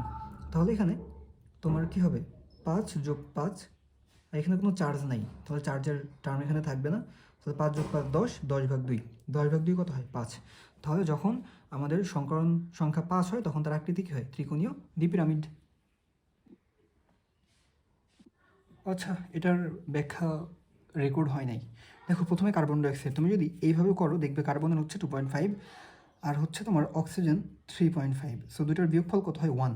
আর 1 হলে তো এটা পোলার হওয়ার কথা, বাট কার্বন ডাইঅক্সাইডটা পোলার অণু নয়, এটা মনে রাখবে। এরপর যদি তুমি BF3টা করো, বোরন দেখো 2 আর হচ্ছে F হচ্ছে 4, তাহলে 4 - 2 কত হয়? 2। সেটা 1.9 ক্রস করে গেছে, সেক্ষেত্রে এটা পোলার হবে না। আর এরপর আসো অ্যামোনিয়া, NH3, নাইট্রোজেন হচ্ছে 3 আর H তোমার হচ্ছে 2.1, তাহলে 3 - 2.1 অর্থাৎ 0.9, তাহলে এটা আমাদের পোলার অণু। ঠিক আছে। তারপর হচ্ছে তোমার CCl4 কার্বন টেট্রাক্লোরাইড, সেখানে দেখো কার্বন হচ্ছে 2.5 আর তোমার ক্লোরিন হচ্ছে 3। সো তোমার 3 - হচ্ছে 2.5, এটা করলে কত হবে? 0.5। বাট আমাদের 0.5-এর বেশি হতে হবে পোলার হওয়ার জন্য, এ কারণে এটিও পোলার নয়। সো আমাদের অ্যান্সারটা হবে আলটিমেটলি অ্যামোনিয়া। নেক্সট কোশ্চেন, একটি মৌলের ইলেকট্রন বিন্যাস দেওয়া রয়েছে যে তোমার কী কী আছে, ডট ডট ডট দিয়ে 4s2, 4p6, 3d10, 4f3, 5s2, 5p6, 6s2 হলে পর্যায় সময়তে তার অবস্থান কত হবে? দেখো, যেহেতু এটা 6 রয়েছে তার মানে এটা ষষ্ঠ পর্যায় হবে। এখন কথা হচ্ছে এটা কি দ্বিতীয় গ্রুপ নাকি তৃতীয় গ্রুপ? দেখো, প্রথমে এখানে কি 6s2, সো তুমি এটা ভাবতে পারো যেটা দ্বিতীয় গ্রুপ, এটাই অ্যান্সার, বাট এটা অ্যান্সার না। কারণ কি, আমাদের এ ব্লক মৌল, এটা এ ব্লক মৌল, আর এ ব্লক মৌলসমূহ কোথায় থাকে? তৃতীয় গ্রুপে, তাই না? যে আমাদের এ ব্লক মৌল হচ্ছে টোটাল 27টা, আমাদের অ্যাক্টিনাইট সিরিজ আর কি তোমার ল্যান্থানাইট সিরিজ, এখানে মোট মৌল থাকে কয়টা? 30টা না? এই 30টার মধ্যে 27টা হচ্ছে এ ব্লক মৌল, যার তোমার হচ্ছে ল্যান্থানাইট সিরিজের প্রথম মৌল ল্যান্থানাম, আর ওইদিকে অ্যাক্টিনাইট সিরিজের প্রথম দুটো মৌল অ্যাক্টিনিয়াম আর থোরিয়াম, এই 3টা হচ্ছে ডি ব্লক মৌল, বাকি 27টাই হচ্ছে এ ব্লক মৌল। এই সবগুলোর অবস্থান হচ্ছে তোমার তৃতীয় গ্রুপে। সো এটা হবে ষষ্ঠ পর্যায়ে তৃতীয় গ্রুপ। এ ব্লক মৌলসমূহ তৃতীয় গ্রুপে অবস্থিত। নেক্সট কোশ্চেন, কোনটির বন্ধন কোণ সবচেয়ে কম? মনে রাখবে মিথেন, অ্যামোনিয়া, পানি এরা প্রত্যেকেই sp3 সংকরিত, বাট এদের আকৃতি ও বন্ধনকোণ ভিন্ন। মিথেন চতুস্তলকীয়, এর বন্ধনকোণ 109.5 ডিগ্রি বা 109 ডিগ্রি 28 মিনিট। অ্যামোনিয়া ত্রিকোণাকার পিরামিড, এর বন্ধনকোণ হচ্ছে 160 ডিগ্রি। পানি উল্টা ভি আকৃতি বা বিকৃত চতুস্তলকীয়, এর বন্ধনকোণ 104.5 ডিগ্রি। এর বন্ধনকোণ প্রত্যেকটার ক্ষেত্রে দেখো 2.5 ডিগ্রি করে হ্রাস পেয়েছে। এর বাইরে যেটা মনে রাখবা যে তোমার NCl3 107 ডিগ্রি, NF3 102.5 ডিগ্রি বা 102 degree 28 minute, PH3 94 degree, H2S 92 degree. তাহলে কার বন্ধনকোণ সবচেয়ে কম হবে? হাইড্রোজেন সালফাইডের 92 ডিগ্রি। নেক্সট কোশ্চেন, কোন আয়নটির আকার সবচেয়ে ছোট? মনে রাখবে ইলেকট্রন সংখ্যা সমান হলে আকারের ক্রম, অ্যানায়ন, এরপর পরমাণু, এরপর ক্যাটায়ন, অর্থাৎ অ্যানায়নের আকার সবচেয়ে বড় হবে, এরপর থাকবে পরমাণু, আর ছোট হবে ক্যাটায়ন। অ্যানায়নের চার্জ যত বেশি আকার তত বড়, আর ক্যাটায়নের চার্জ যত বেশি আকার তত ছোট। এখন খেয়াল করো, ফ্লোরাইড আয়ন, এখানে তোমার ইলেকট্রন কয়টা হবে? ফ্লোরিনের হচ্ছে 9টা, যেহেতু মাইনাস তো প্লাস করো, তাহলে হবে 9 যোগ 1 10, অক্সিজেনের ক্ষেত্রে 8 যোগ 2 10, নাইট্রোজেনের ক্ষেত্রে 7 যোগ 3 10, আর সোডিয়ামের ক্ষেত্রে 11 বিয়োগ 1 10। তাহলে সবগুলোর ইলেকট্রন 10টা করে। তাহলে সবচেয়ে ছোট কী হবে বলো? তাহলে আমাদের এখানে অ্যান্সারটা কী হবে? সোডিয়াম আয়ন, কারণ এখানে অ্যানায়ন সবগুলোর চার্জ সমান। এরপরে আমাদের পরমাণু নাই, আছে ক্যাটায়ন, সো আমাদের ক্যাটায়নের চার্জ কী হবে? ছোট, সো অ্যান্সার সোডিয়াম আয়ন। এরপর কোনটির ইলেকট্রন আসক্তি সবচেয়ে বেশি? Fluorine, chlorine, bromine, iodine. হ্যালোজেনের ক্রমগুলো একটু দেখো। প্রথমে হচ্ছে ব্যতিক্রম লিখছি, ব্যতিক্রমটা হচ্ছে ইলেকট্রন আসক্তির ক্রম, এই ক্রমটা হচ্ছে chlorine, fluorine, bromine, iodine. So তোমার অ্যান্সার দেখো হয়ে গেছে। তাহলে ইলেকট্রন আসক্তি বেশি কার হবে? ক্লোরিনের। এরপরের ক্রমটা হচ্ছে iodine, bromine, chlorine, fluorine. Van der Waals বল, পারমাণবিক ব্যাসার্ধ, আর হচ্ছে গলনাঙ্ক স্ফুটনাঙ্ক। এই ক্রমটা হচ্ছে উল্টা হ্যালোজেন ক্রম। মনে রাখবে উল্টা হ্যালোজেন ক্রম খেয়ে ভ্যান ডার ওয়ালস পাগল হয়েছে। সো ভ্যান ডার ওয়ালস দিয়ে ভ্যান ডার ওয়ালস বল, পাতে হচ্ছে পারমাণবিক ব্যাসার্ধ, আর গল দিয়ে হচ্ছে গলনাঙ্ক স্ফুটনাঙ্ক। এরপর নর্মাল ক্রম, ফ্লোরিন, ক্লোরিন, ব্রোমিন, আয়োডিন, এটি হচ্ছে হ্যালোজেনের অন্য সকল ক্রম। তাহলে একটা হচ্ছে ব্যতিক্রম, ইলেকট্রন আসক্তির ক্রমটা তোমার ক্লোরিন, ফ্লোরিন, ব্রোমিন, আয়োডিন। উল্টা ক্রম হচ্ছে এগুলার ক্ষেত্রে, আর বাদ বাকি সব নর্মাল যে ক্রমগুলো আছে সেগুলো। আর হাইড্রোজেন হ্যালাইডের ক্রম তোমার HF, HCl, HBr, HI, অর্থাৎ hydrofluoric acid, hydrochloric acid, হাইড্রোব্রোমিক acid বা হাইড্রোইক অ্যাসিড, যাই বলো না কেন। তো এটা হচ্ছে তোমার মেরু প্রবণতা ও বন্ধন বিয়োজন এনথালপির ক্রম। আর এরপর তোমার HF, HCl, HBr, HI, এগুলো হচ্ছে হাইড্রোজেন হ্যালাইডের অন্য সকল ক্রম। তো তোমার যদি বলা হাইড্রোসিডের তীব্রতার ক্রম কোনটা, সেক্ষেত্রে অ্যান্সার হবে এটা। নেক্সট কোয়েশ্চেন, কোনটি অম্লধর্মী অক্সাইড নয়? মনে রাখবে অম্লীয় অক্সাইড হচ্ছে ধাতুর অক্সাইড, যেমন carbon dioxide, sulphur dioxide, sulphur trioxide, nitrogen dioxide, dinitrogen trioxide, dinitrogen pentoxide, silicon dioxide, হ্যাঁ B2O3, P2O5 যাই থাকুক না কেন, তোমার সবই কী হবে? অম্লধর্মী অক্সাইড। ক্ষারকীয় অক্সাইড কারা? ধাতুর অক্সাইড। সাধারণত যাদের নামের শেষে আম থাকে তারা ধাতু। সো যেমন sodium, potassium, magnesium, calcium, ফেরাম, copper, এই যে ধাতুগুলো আছে এদেরগুলা কী হবে? ক্ষারকীয় অক্সাইড। নিরপেক্ষ অক্সাইড কারা? কার্বন মনোক্সাইড, নাইট্রিক অক্সাইড, পানি, নাইট্রাস অক্সাইড। এটা কীভাবে মনে রাখবে? যে কোনো পানি নাই, CO, NO, নো, পানি তো পানি, নাই হচ্ছে N2O। এরপর উভধর্মী অক্সাইড, মনে রাখবে গ্যালিয়াম ও সানি বিরিয়ানি পাবে জয়নাল এলে, এদের অক্সাইডগুলো কী হবে? উভধর্মী হবে। সো গ্যালিয়াম, সানি হচ্ছে টিন, SN টিন, বিরিয়ানি হচ্ছে বেরিলিয়াম, পাবে হচ্ছে প্লাম্বাম, PB, জয়নাল হচ্ছে জিঙ্ক, আর এলো হচ্ছে অ্যালুমিনিয়াম। সো এদের যে অক্সাইডগুলো থাকবে সেগুলো কী হবে? উভধর্মী। Peroxide, hydrogen peroxide, sodium peroxide, barium peroxide, super oxide, Ku2, sub oxide, Pb2O, সেগুলো মনে রাখবে, এগুলো থেকে কোশ্চেন হয়। নেক্সট কোশ্চেন, LCl4 এর আকার কেমন হবে? তো এটা সংকরণ বের করবো আমরা, যেখানে হচ্ছে আমাদের অ্যালুমিনিয়াম, এর যৌথ স্তর ইলেকট্রন থাকবে 3টা, আর ক্লোরিন আছে এখানে 4টা, আর এখানে চার্জ হচ্ছে -1, তাহলে 3 + 4 -1, তো আলটিমেটলি হয়ে যাবে তোমার সংকরণ সংখ্যার ভ্যালু 4। আর যখন ভ্যালু 4 হবে তখন কি? sp3 এটা চতুস্থলকীয়। নেক্সট কোয়েশ্চেন, স্ক্যান্ডিয়াম অবস্থান্তরমূল্য নয়, কারণ এর সুস্থিত আয়নের ডি অরবিটালগুলো কি? পরিপূর্ণ, অর্ধপরিপূর্ণ, আংশিক পরিপূর্ণ, খালি। কারণ এটার তোমার অরবিটালগুলো কি হয়? খালি হয়। মনে রাখবে যে সকল ডি ব্লক মৌলের সুস্থিত আয়নের ইলেকট্রন বিন্যাসে ডি ব্লক অপূর্ণ থাকে, অর্থাৎ D1 থেকে 9 থাকে, তাদের অবস্থান্তর মূল্য বলে। অবস্থান্তর মূল্যসমূহের বৈশিষ্ট্য: জটিল যৌগ গঠন করে, রঙিন যৌগ গঠন করে, পরিবর্তনশীল জারণ প্রদর্শন করে, প্রভাবক হিসেবে কাজ করে, চৌম্বক ধর্ম প্রদর্শন করে। এখানে স্ক্যান্ডিয়াম ও জিঙ্ক ডিব্লক মৌল বাট অবস্থান্তর মৌল নয়, কারণ স্ক্যান্ডিয়ামের সংশ্লিষ্ট আয়ন হচ্ছে স্ক্যান্ডিয়াম 3+ আয়ন, এর ডি অরবিটাল খালি, আর এদিকে জিঙ্ক 2+এর ডি অরবিটাল পূর্ণ থাকে, এই কারণে এই দুটো অবস্থান্তর মৌল নয়। 22টি সেশনের প্রশ্নটি কি বলছে, কোনটি ফেরোম্যাগনেটিক ধাতু? দেখো তোমার প্যারাম্যাগনেটিক, ফেরোম্যাগনেটিক, ডায়াম্যাগনেটিক, এই টপিকগুলো ভেরি ভেরি ইম্পর্ট্যান্ট, কারণ তোমরা যারা আমার প্রিভিয়াস ক্লাসগুলো দেখেছো, চবি কোশ্চেন ব্যাংক সলভ বা রাবি কোশ্চেন ব্যাংক সলভ, হাবিবুবি কোশ্চেন ব্যাংক সলভ, কুবি কোশ্চেন ব্যাংক সলভ, তার প্রত্যেকটাতেই দেখবা যে এই টপিক থেকে কোশ্চেন ছিল। সো একটু মনোযোগ দাও, একটু মনোযোগ দিয়ে দেখলে তোমার এই ক্লাসে এটা মুখস্থ হয়ে যাবে ইনশাল্লাহ। দেখো এখানে কি লিখেছি, তোমার ফেরোম্যাগনেটিক, তো ফেরোম্যাগনেটিক ফেনিকো, ফেনিকো, ফেরাম, নিকেল, কোবাল্ট। ফেরাম হচ্ছে কি আমাদের আয়রন। এরপর দেখো প্যারাম্যাগনেটিক বা প্যারাচম্বক, এখানে কি লিখেছি, সোডিয়া অ্যান্টি পেলেটের অ্যালু কমিয়ে তরল অক্সিজেন ও ম্যাঙ্গানিজ নিল। সোডিয়া for sodium, anti for antimony, plate for platinum, অ্যালু for aluminium, ammonia ammonium ion, কমিয়া ফর ক্রোমিয়াম কপার, তরল অক্সিজেন ফর তরল অক্সিজেন, ম্যাঙ্গানিজ ফর ম্যাঙ্গানিজ, নিল ফর নিকেল ফেরাস দ্রবণ। খেয়াল করো এখানেও আমার নিকেল আছে, ফেরাস রয়েছে, বাট এখানে কি রয়েছে, নিকেল ফেরাস দ্রবণ। তো এটা একটু মাথায় রাখতে হবে, তোমার যদি একসাথে নিকেল ফেরাস দ্রবণ থাকে সেই ক্ষেত্রে অ্যান্সার হবে প্যারাচম্বক, বাট যদি এগুলো আলাদা হিসাবে থাকে, শুধু নিকেল বা শুধু ফেরাস, সেই ক্ষেত্রে কি হবে, তোমার ফেরোচম্বক বা ফেরোম্যাগনেটিক হবে।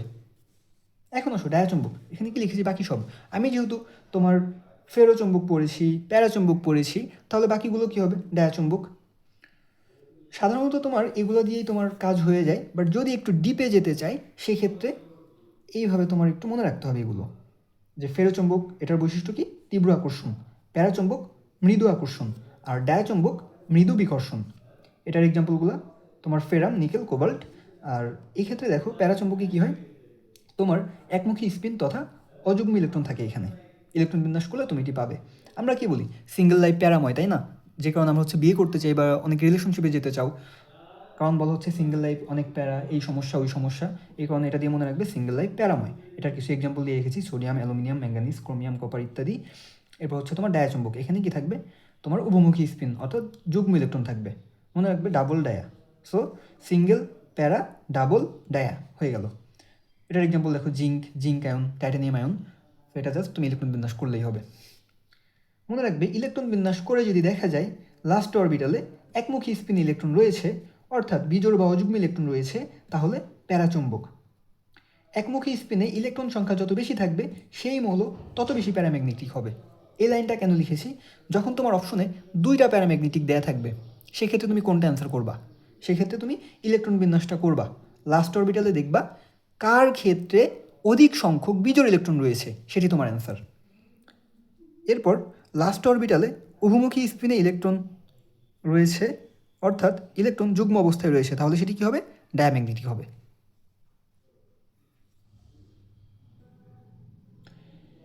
নেক্সট কোয়েশ্চেন, আধুনিক পর্যায় সারণীতে মৌলসমূহের ভৌত ও রাসায়নিক ধর্ম পর্যায়ক্রমে নিম্নের কোনটির সংখ্যার ভিত্তিতে আবর্তিত হয় বা পরিবর্তিত হয়?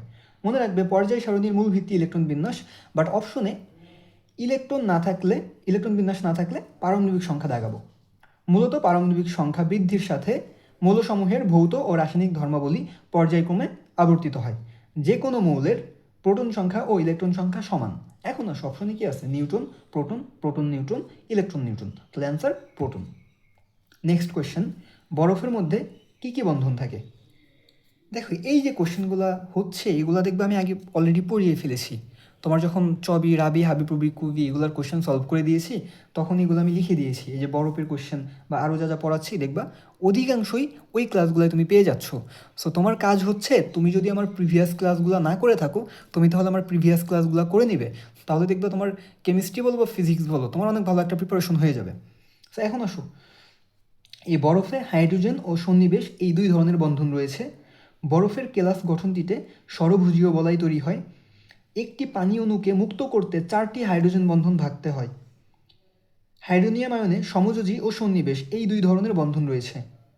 হাইড্রোজেন বন্ধন থাকার কারণে পানি কক্ষ তাপমাত্রায় তরল, হাইড্রোজেন বন্ধন থাকার কারণে পানির স্ফুটনাঙ্ক বেশি। নেক্সট কোয়েশ্চেন, কোনগুলো অপধাতু?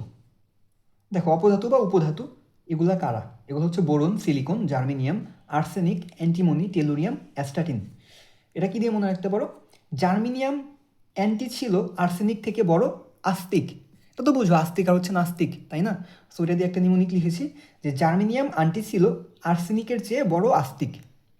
নর্মালি তোমরা কি বলো কোনো কথা বলার ক্ষেত্রে, যে আরে অমুক তো আগে হচ্ছে আল্লাহ বিশ্বাস করতো না, এখন আল্লাহ বিশ্বাস করে, আগে নাস্তিক ছিল এখন আস্তিক হয়েছে, মানে এই টাইপের কথাবার্তা নর্মালি বলে থাকো। সো এটা দিয়ে একটু লিখেছি। তো এখানে মনে রাখবে germanium for germanium, anti for antimony, সিলো for silicon, arsenic for arsenic, থেকে ফর টেলুরিয়াম, বড় ফর বোরন, আস্তিক ফর অ্যাস্টাটিন। এরপর এই দেখো কী কী টাইপের ধাতু থাকে, আমি সবগুলো এখানে ইনক্লুড করে দিয়েছি। এটা একটু মনে রাখতে হবে কারণ এগুলো থেকেও কোয়েশ্চেন হয়। মুদ্রা ধাতু হচ্ছে কপার, সিলভার, গোল্ড। গোল্ডের আরেকটা নাম কি? অরাম, তাই না? সো এটাকে মনে রাখতে পারো কথা ছিল আরাম করব, তাহলে কথা ফর কপার, সিলো ফর সিলভার, আরাম ফর অরাম। এরপর নিকৃষ্ট ধাতু লতা। সো নিকৃষ্ট ধাতু ল দিয়ে হচ্ছে লোহা, তা দিয়ে হচ্ছে তামা। লোহা বলতে কি? আয়রন, তাই না? আর তামা হচ্ছে তামা অর্থাৎ কপার। অভিজাত ধাতু আজ সোনা পাবে। এখন আমরা অভিজাত শ্রেণী কাদের বলি? যারা অনেক রিচ, তাই না? তাদেরকে তো আমরা অভিজাত ফ্যামিলি বা সম্ভ্রান্ত ফ্যামিলি বলি। সো এখন কি সোনার অনেক দাম, তাহলে এখন এটা তো নর্মাল মানুষ কিনতে পারবে না, যারা অভিজাত শ্রেণীর মানুষ তারা কিনবে। সো মনে রাখবে অভিজাত ধাতু আজ সোনা পাবে। আজ ফর সিলভার অর্থাৎ ওই যে আর্জেন্টাম, সোনা ফর সোনা বা অরাম, পাবে ফর প্লাম্বাম অর্থাৎ লেড। তাহলে আজ সোনা পাবে, অভিজাত ধাতু আজ সোনা পাবে, হয়ে গেল। এখন নরম ধাতু, এটা মনে রাখবে নরম ধাতু পাবে না কাক। পাবে ফর প্লাম্বাম অর্থাৎ লেড, না ফর না সোডিয়াম, কাক সিএ কে কাক, তাহলে সিএ ক্যালসিয়াম, কে পটাশিয়াম। আর এটা তো জানো যে এই সোডিয়াম নরম ধাতু হওয়াতে কি কে ছুরি দিয়ে কাটা যায়, আর সোডিয়ামকে কিসে সংরক্ষণ করতে হয়? কেরোসিন দ্রবণে সংরক্ষণ করতে হয়। এরপর দেখো তরল ধাতু, ফ্রান্সে গেল হাজি সেজে। ফ্রান্স ফর ফ্রান্সিয়াম, গেল for gallium, Haji for mercury বা পারদ, আর সেজে ফর সিজিয়াম। এটা খুবই খুবই ইম্পর্টেন্ট। একমাত্র তরল অধাতু ব্রোমিন। ব্রোমিন হচ্ছে একমাত্র তরল অধাতু। সো তুমি একটু কোশ্চেনটা ভালোভাবে পড়বা। তোমাকে কি বলছে? তরল ধাতু না অধাতু। অনেকে যেটা করে কোশ্চেন করছে দেখে গেছে কোনটি তরল অধাতু, সে দেখলো এখানে মার্কারি রয়েছে, ও মার্কারিটা দাগাই দিল, বাট তার কোশ্চেন কিন্তু বলবে অধাতু বা ধাতু। কোনটা বলবে এটা তোমাকে খেয়াল রাখতে হবে। সো এক্সাম হলে কোশ্চেন পেয়ে অ্যান্সার করা যাবে না, একটু ভালোভাবে পড়তে হবে। নেক্সট কোশ্চেন, অক্সিজেনের জারণমান -12 হবে কোনটিতে? এটা তুমি নর্মালি হচ্ছে জারণমান আমরা যেভাবে বের করি সেভাবেও করতে পারো, আর এটাও মনে রাখতে পারো কারণ যদি কখনো এইভাবে কোশ্চেন করে অ্যান্সার করবে। যে সাধারণত অক্সিজেনের জারণমান -2, পার অক্সাইডে অক্সিজেনের জারণমান -1, সুপার অক্সাইডে অক্সিজেনের জারণমান -12। তো দেখো এখানে আমাদের সোডিয়াম পার অক্সাইড আর হচ্ছে হাইড্রোজেন পার অক্সাইড, এই দুটোতে জারণমান কত হবে? -1। এরপর দেখো আমাদের K2 ও K2। ধরো তোমার এগুলো মনে নাই, তুমি কিছু জানো না, তাহলে ডিরেক্ট এভাবে বের করবা। আমার এটা হচ্ছে K2 অ্যান্সার, দ্যাটস এটাকে আমি প্রথমে করেছি। আমি যেহেতু অক্সিজেন বের করবো তাহলে অক্সিজেনের জারণমান ধরবো হচ্ছে এক্স, যেহেতু দুটো অক্সিজেন এই কারণে 2x। আর পটাশিয়াম এর জারণমান +1। এটা +1 কেন? আমরা জানি ক্ষার ধাতু সময়ের জারণমান হয় +1, মৃৎক্ষার ধাতু সময়ের জারণমান +2, ওইদিকে তোমার হ্যালোজেনের জারণমান থাকে -1। আর ক্ষার ধাতু মৃৎক্ষার ধাতু এগুলো তো সব পড়িয়েছি কোনটা কী হয়, এখন জাস্ট একটু দেখো। তাহলে পটাশিয়াম ক্ষার ধাতু, তাই এর জারণমান +1 লিখলাম। এরপর এটা এখানে প্লাস লিখেছি কেন? সরি, এটা গুণ চিহ্ন দিয়ে ফেলেছি ভুল করে, এটা প্লাস চিহ্ন হবে আর কি। তাহলে +1 + 2x = 0, তাহলে 2x = -1, অতএব x = -12, এটা আমাদের অ্যান্সার। এখন দেখো তোমার এটা Na2O2, তাহলে এখানে সোডিয়াম এটা ক্ষার ধাতু, তাহলে সোডিয়ামের +1, দুইটা সোডিয়াম থাকাতে 2 দিয়ে গুণ করেছি।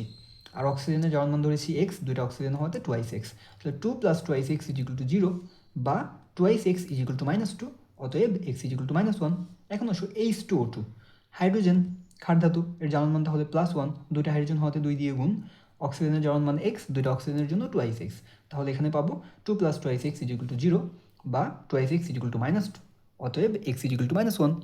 এখন আসো K2O, এখানে পটাশিয়াম ক্ষার ধাতু, সো এর জারণমান +1, দুটা পটাশিয়াম তাই 2 দিয়ে গুণ করেছি, আর এখানে অক্সিজেন একটা, সো শুধু x, তাহলে এখানে পাবে 2 + x = 0, অতএব x = -2। সো এটা তোমার শুধু এটা না, অন্য কোনো একটা যৌগ দিয়েও তোমাকে জারণমান বের করতে বলতে পারে। এখন দেখো এই কোশ্চেনটা তোমার বোরন ট্রাইক্লোরাইডের বন্ধন কোণ কত? এখন আসো আমরা বন্ধন কোণ কীভাবে বের করব? আমরা সংকরণ নাম্বারটা আগে বের করব, হাইব্রিডাইজেশন নাম্বার। যে এক্স ইজিক্যাল টু কী বলেছিলাম, হাফ ইন্টু তোমার কেন্দ্রীয় মৌলের যোজ্যতা স্তরীয় ইলেকট্রন সংখ্যা প্লাস একযোজী ইলেকট্রন সংখ্যা, তাই না?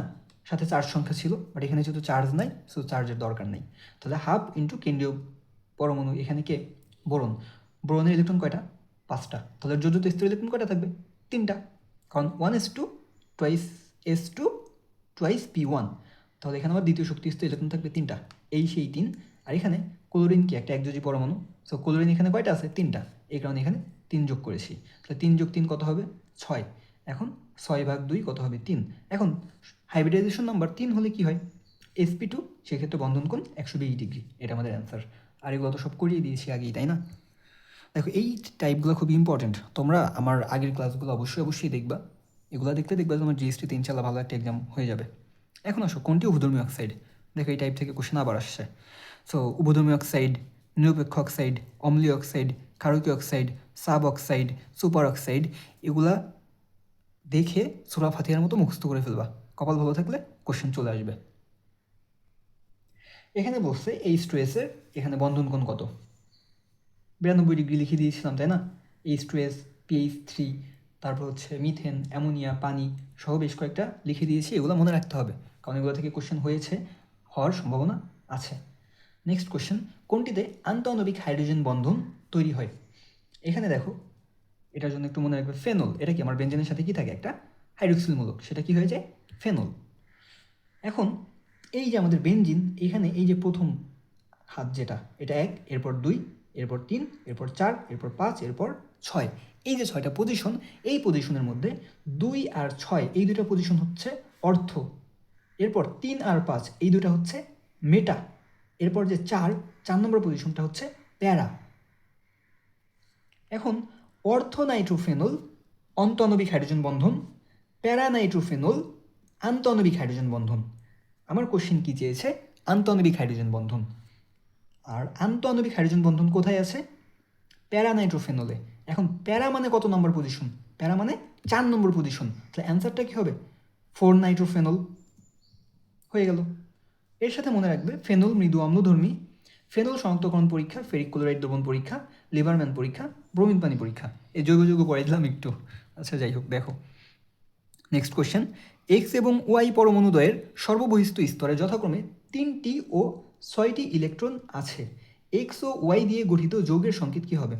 দেখো এটা হচ্ছে আমাদের অ্যালুমিনা, Al2O3। কারণ আমাদের অ্যালুমিনিয়ামের সর্ববহিস্থ স্তরে ইলেকট্রন থাকে 3টা, আর অক্সিজেনের সর্ববহিস্থ স্তরে ইলেকট্রন থাকে কয়টা? 6টা। এটা তো তোমরা জানো, তাই না? তাহলে এখানে আমার এটি যে বলেছিল যে এক্সের সর্ববহিস্থ স্তরে ইলেকট্রন 3টা, ওয়াইয়ের 6টা। তাহলে আমরা বলতে পারি যে এখানে এক্সটা হচ্ছে অ্যালুমিনিয়াম আর ওয়াইটা হচ্ছে অক্সিজেন, আর অ্যালুমিনিয়াম আর অক্সিজেন দিয়ে আমার যে যৌগ গঠিত হয় সেটা হচ্ছে Al2O3 অ্যালুমিনা। তাহলে এখানে আমরা কি বলতে পারবো? অ্যান্সার কোনটা? X2Y3। আর নর্মালি একটি পরমাণুর যোজনী অন্য পরমাণুকে দিব, তাই না? যখন আমরা ওই যে যৌগ গঠন করি সেক্ষেত্রে কী করি? একটার যোজনী আরেকটাকে দিই, ওইভাবে দিয়ে হচ্ছে আমরা গঠন করি। তো যাই হোক, তুমি আপাতত এটা মনে রাখো। নেক্সট কোশ্চেন, কোনটির স্ফুটনাঙ্ক সবচেয়ে কম? দেখো এখানে কী কী আছে? অ্যালকোহল, এরপর হচ্ছে ইথার, এরপর কি আছে? অ্যাস্টার, এরপর অ্যালডিহাইড, তাই না? এখন মনে রাখবে যে ইথারের স্ফুটনাঙ্ক কম। আর যদি বেশি পড়তে চাও তাহলে এটা একটু মনে রাখতে পারো যে ইথানলের স্ফুটনাঙ্ক হচ্ছে 78.3 ডিগ্রি সেন্টিগ্রেড, এরপর প্রোপানেলের স্ফুটনাঙ্ক 48.8 ডিগ্রি সেন্টিগ্রেড। এটা দেখো প্রোপানেল অর্থাৎ কি? এটা অ্যালডিহাইড। So aldehyde 48। দেখো তো দুইটার নামের সাথে একটু মিল থাকে কিনা, যে অ্যালডিহাইড সরিয়া দিয়ে লিখতেছো, 48 সরিয়া দিয়ে লিখতেছো। সো প্রোপানেল অ্যালডিহাইড 48.8, যে অ্যালডিহাইডে আ আছে, 48-এ আ আছে। সো প্রোপানেলের স্ফুটনাঙ্ক 48.8 ডিগ্রি সেন্টিগ্রেড। অ্যাসিটনের স্ফুটনাঙ্ক 56 ডিগ্রি সেন্টিগ্রেড। অ্যাসিটন সর্বাধিক ব্যবহৃত জৈব দ্রাবক। ইথোক্সি প্রোপেনের স্ফুটনাঙ্ক 34.5 ডিগ্রি সেন্টিগ্রেড। ডাইমিথাইল ইথারের স্ফুটনাঙ্ক 25 ডিগ্রি সেন্টিগ্রেড। সো এই যে দেখো আমাদের ইথার, এর স্ফুটনাঙ্কটা কত? 25 ডিগ্রি সেন্টিগ্রেড। এই কারণে অ্যান্সার এইটা। কোনটি সর্বাধিক তড়িৎ ঋণাত্মকতা নির্দেশ করে?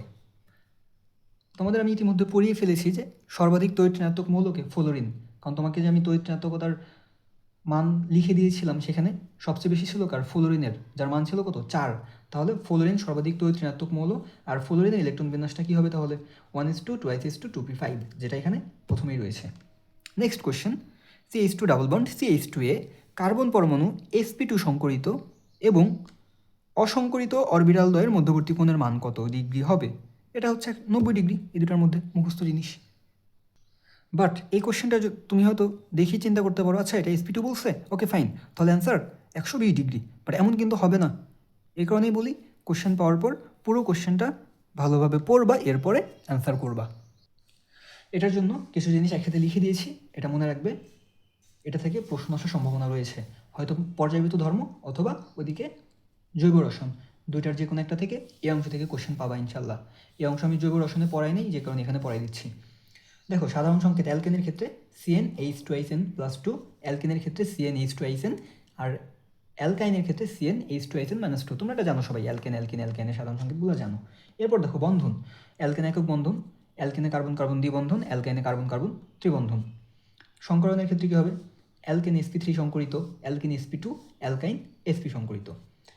এরপর জ্যামিতিক গঠন বা আকৃতি, অ্যালকেনগুলো হয় চতুস্তলকীয়, অ্যালকিন ত্রিকোণাকার সমতুলীয়, আর অ্যালকাইন সরলরৈখিক।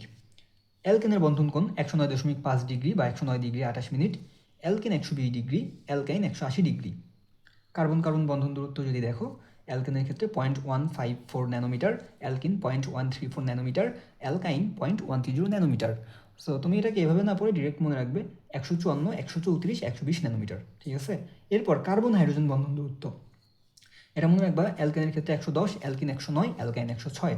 আর সবচেয়ে ইম্পর্টেন্ট যে বন্ধন দূরত্ব, সেটা হচ্ছে বেনজিনের ক্ষেত্রে, যে বেনজিনে কার্বন কার্বন বন্ধন দূরত্ব 0.139 ন্যানোমিটার, অর্থাৎ 139 ন্যানোমিটার মনে রাখতে পারো। সো এই মধ্যে দিয়ে আমাদের মৌলের পর্যায়বৃত্ত ধর্ম ও রাসায়নিক বন্ধন চ্যাপ্টার শেষ। আমরা এখন শুরু করব আমাদের পরবর্তী চ্যাপ্টার। পরবর্তী চ্যাপ্টারটা কি? রাসায়নিক পরিবর্তন। সো এখানে দেখো, রাসায়নিক পরিবর্তন থেকে 24-25 সেশনের কোশ্চেন আসছিল মাত্র একটা, বাট পরবর্তীতে পরপর 3 সেশনে কোশ্চেন ছিল 3টা করে, আর প্রথম গুচ্ছ অর্থাৎ 20-21 সেশনে প্রশ্ন ছিল 2টা, আর 20-21 সেশনে প্রতি সাবজেক্টে কোশ্চেন ছিল 20টা করে, বাট তারপর থেকে এখন কোশ্চেন আছে 25টা। সো ওই বছর কোশ্চেন ছিল 2টা। সো এবছরও তোমার এই চ্যাপ্টার থেকে 3-4টা কোশ্চেন থাকবে। এখন দেখো, এটার প্রথম কোশ্চেন, দ্রবণের হাইড্রোজেন আয়নের ঘনমাত্রা 1.0 × 10⁻⁴ মোলার হলে পি অফ ওইস কত হবে? এখন দেখো, আমাদের এটা দিচ্ছে হাইড্রোজেন আয়নের ঘনমাত্রা, বাট বের করতে বলছে পি অফ ওইস। সো চিন্তার কোনো কারণ নেই, তোমার কাজ হচ্ছে এখানে কয়েকটা ফর্মুলা মনে রাখা, তাহলেই হবে। প্রথম যেটা মনে রাখবা সেটা হচ্ছে যে PH = কি? -log H plus P of OH = -log OH minus, যেটা তোমরা জানো আর ছোটোবেলায় পড়েছো, যে হাইড্রোজেন আয়নের ঋণাত্মক লগারিদমকে পিএইচ বলে, হাইড্রোক্সিল আয়নের ঋণাত্মক লগারিদমকে পি অফ ওইস বলে। সিম্পল জিনিস। এরপর মনে রাখবে pH plus P of OH = 14। তাহলে পিএইচ সমান কি বলতে পারবো? 14 মাইনাস পি অফ ওইস। সিমিলারলি আমি পি অফ ওইস সমান কি লিখতে পারবো? 14 মাইনাস পিএইচ।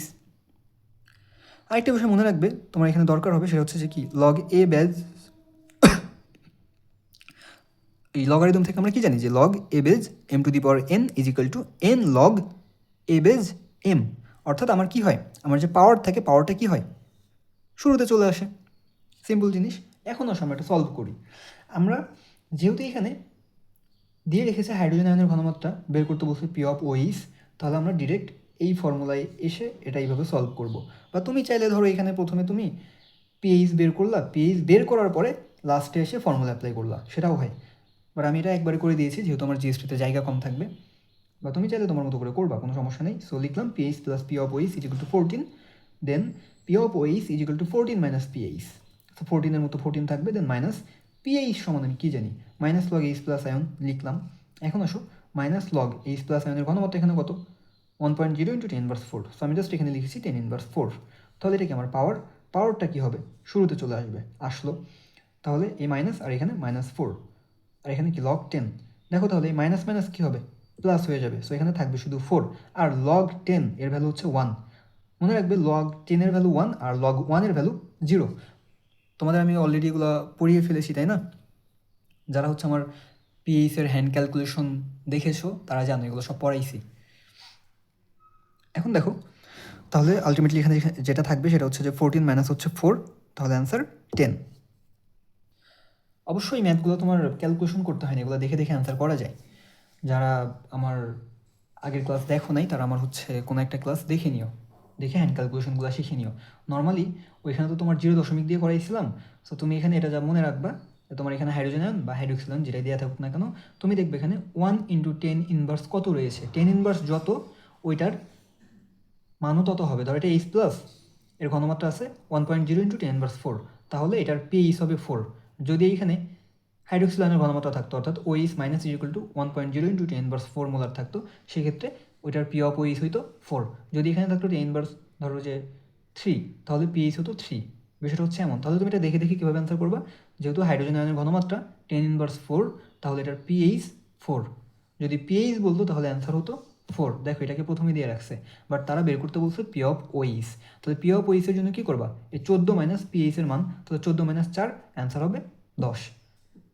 সো আবারও বলি তোমাদের ভাই, এই যে কোশ্চেনগুলো একটু ভালো করে পড়বা, কী চেয়েছে, কী কী ডেটা আছে একটু ভালো করে দেখবা, আদারওয়াইজ এই টাইপের ভুল হয়ে যেতে পারে। সো আশা করি এগুলো তোমরা দেখে দেখে অ্যান্সার করবা। সো যদি মনে না থাকে ভিডিওটা একটু টেনে নিয়ে আবার দেখে নিও, কারণ এগুলো এভাবে করার চেয়ে তোমার দেখে দেখে অ্যান্সার করা বেটার। 24-25 next question.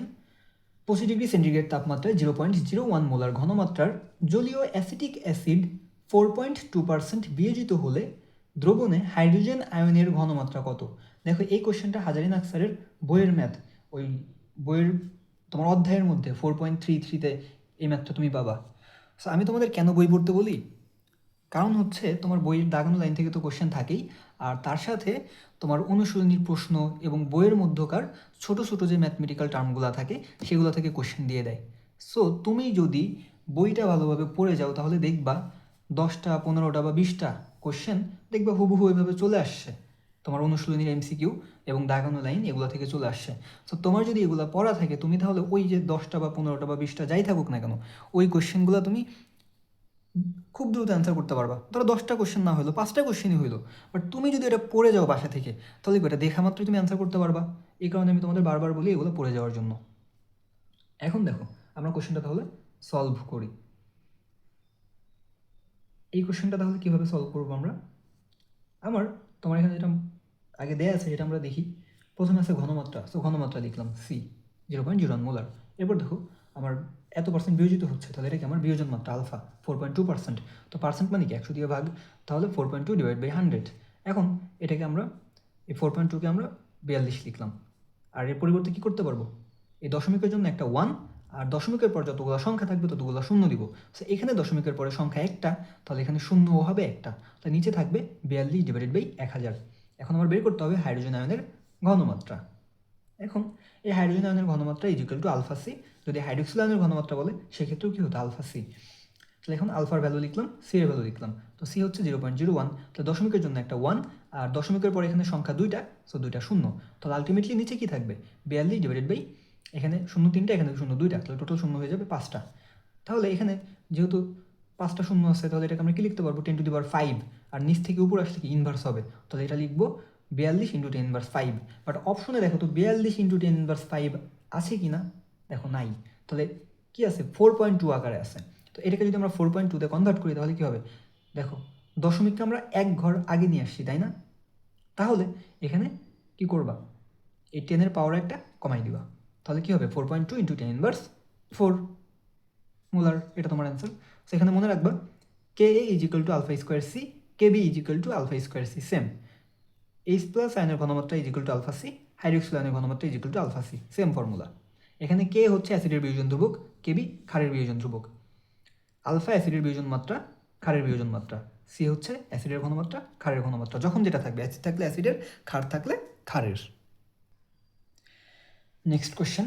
25°C তাপমাত্রায় ডাইনাইট্রোজেন টেট্রা অক্সাইড বিক্রিয়া করে 2 মোল নাইট্রোজেন ডাইঅক্সাইড গ্যাস তৈরি করছে।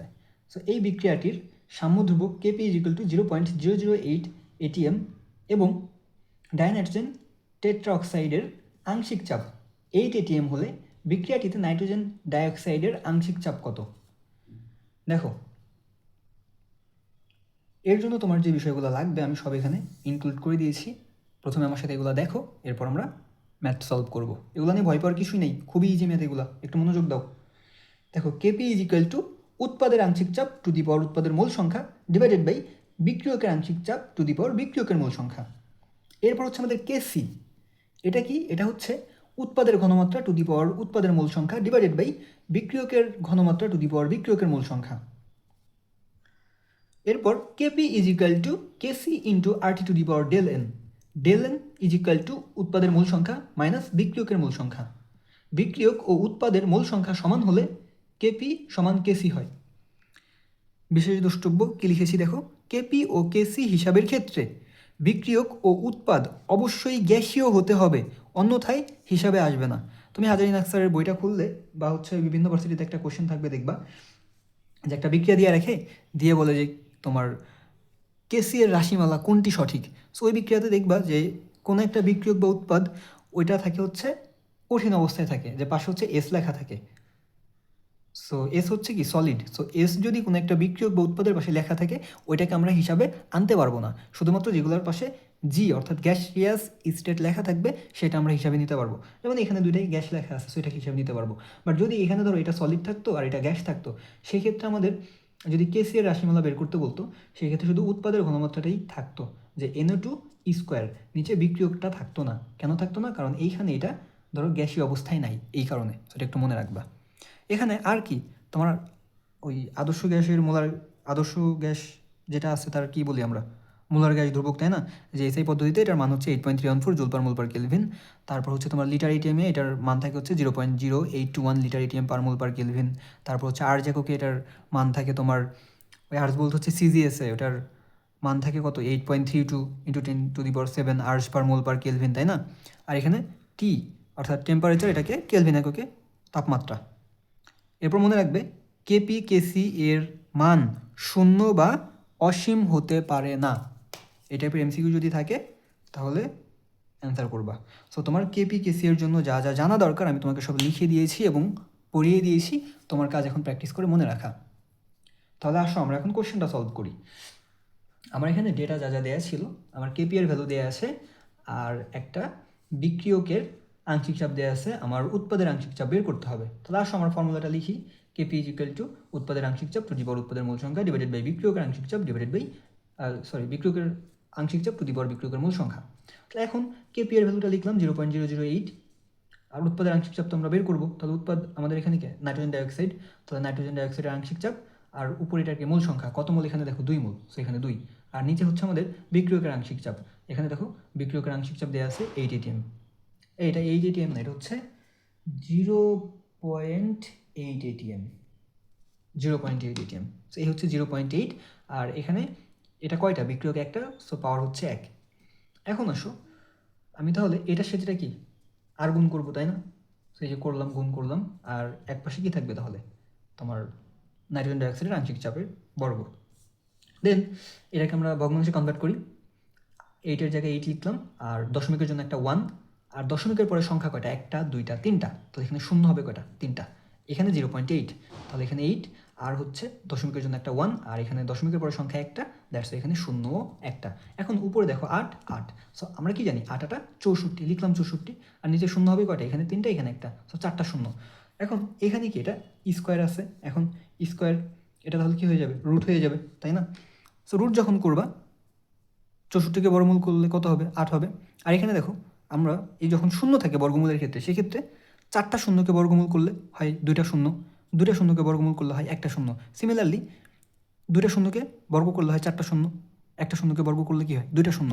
এই হিসাবগুলো তোমরা জানো, কারণ আমি তোমাদের ফিজিক্স বা কেমিস্ট্রি ম্যাথের ক্ষেত্রে এগুলো সব শিখিয়ে দিচ্ছি। সো বলো এইগুলো করতে কি আর তোমার কোনো সমস্যা হবে? ইনশাল্লাহ হবে না।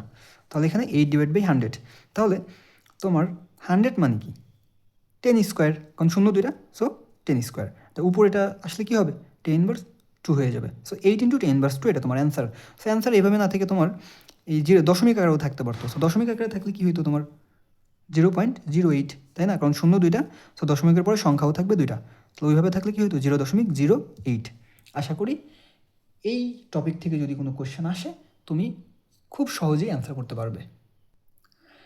নেক্সট কোশ্চেন, সমায়তনের 0.1 মোলার অ্যাসিটিক অ্যাসিড ও 0.01 মোলার সোডিয়াম অ্যাসিটেট মেশালে দ্রবণটির পিএইচ কত হবে? যেখানে কে এর ভ্যালু 1.0 ইন্টু 10^5। দেখো এই ম্যাথগুলো খুবই সোজা, খুবই সহজ, তুমি দেখে অ্যান্সার করতে পারবা।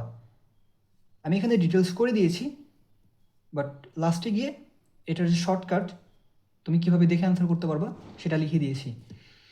আর এই কোশ্চেনটা দেখবা এর পরবর্তীতে প্রত্যেকটা সালেই একটা করে এসেছে, প্রতিটা শিক্ষাবর্ষে একটা করে কোশ্চেন এটা ছিল। তো তোমার হয়তো আসতে পারে, তুমি এটা দেখে অ্যান্সার করতে পারবা। বাট প্রথমে কেন লিখি নাই, কারণ প্রথমে লিখলে তোমার মনে রাখাতে একটু কষ্ট হতো, এই কারণে আমি ডিটেলস করে দিয়েছি যাতে করে তোমার মনে রাখাটা সুবিধা হয়। সো এখানে এই ফর্মুলাটা মনে রাখতে হবে, pH is equal to pKa plus log লবণ বাই অ্যাসিড, অর্থাৎ লবণের ঘনমাত্রা ডিভাইড বাই অ্যাসিডের ঘনমাত্রা। আর P of OH is equal to pKb plus log লবণ ডিভাইড বাই ক্ষার। আর pKa is equal to minus log K A, আর pKb is equal to minus log Kb. তাহলে এখন আসো আমার কী কী দেয়া আছে আমি একটু লিখি। পিকে, আমার তো পিকে এর মান দেয়া নেই, বাট আমি জানি pK is equal to minus log K A, তাহলে লিখলাম এখানে মাইনাস লগ কে এ। এরপর আসো লগ, তোমার লবণের ঘনমাত্রা কত দেখো 0.1, আবার অ্যাসিডের ঘনমাত্রা 0.1, সো উপর নিচে লিখলাম। তাহলে এখানে কী হয়ে যাবে, যেহেতু সেম সেম, তাহলে এটার ভ্যালু হবে 1 লগ 1, আর লগ 1 এর ভ্যালু হচ্ছে 0, এটা লিখেছি। এখন আসো এই জায়গাটাতে মাইনাস লগ কে এ, কে এর ভ্যালু কত আছে 1.0 ইন্টু 10^5। দেখো এটা হিসাব করে দিয়েছি প্রথমেই ম্যাথটার মতো, বাট তুমি চাইলে এখানে ডিরেক্ট কি 5 লিখতে পারবা। কি লিখতে পারবা, 5 লিখতে পারবা।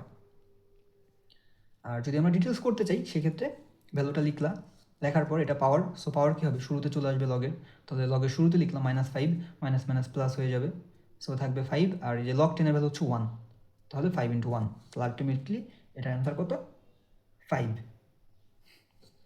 এখন দেখো 27 ডিগ্রি সেন্টিগ্রেড তাপমাত্রায় 1 মোল এ বিক্রিয়া করে কি হয়েছে, 1 মোল এ থেকে 2 মোল বি তৈরি হয়েছে।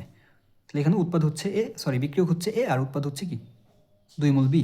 তাহলে বিক্রিয়াটির কেপি এর মান 8.314 ইন্টু 10 স্কোয়ার প্যাসকেল হলে কেসি এর মান কত মোল পার মিটার কিউব। দেখো কি বলেছিলাম, KP is equal to KC into R T to the power del N. এই ফর্মুলাটা কেন লিখলাম, কারণ এখানে আমার কেপি এর ভ্যালু আছে, বের করতে হবে কেসি এর ভ্যালু। তাহলে কেসি সমান কী হবে, গুণাকারে আছে, এখানে আসলে কি ভাগ হয়ে যাবে, তাহলে Kc is equal to Kp divided by R T to the power del N.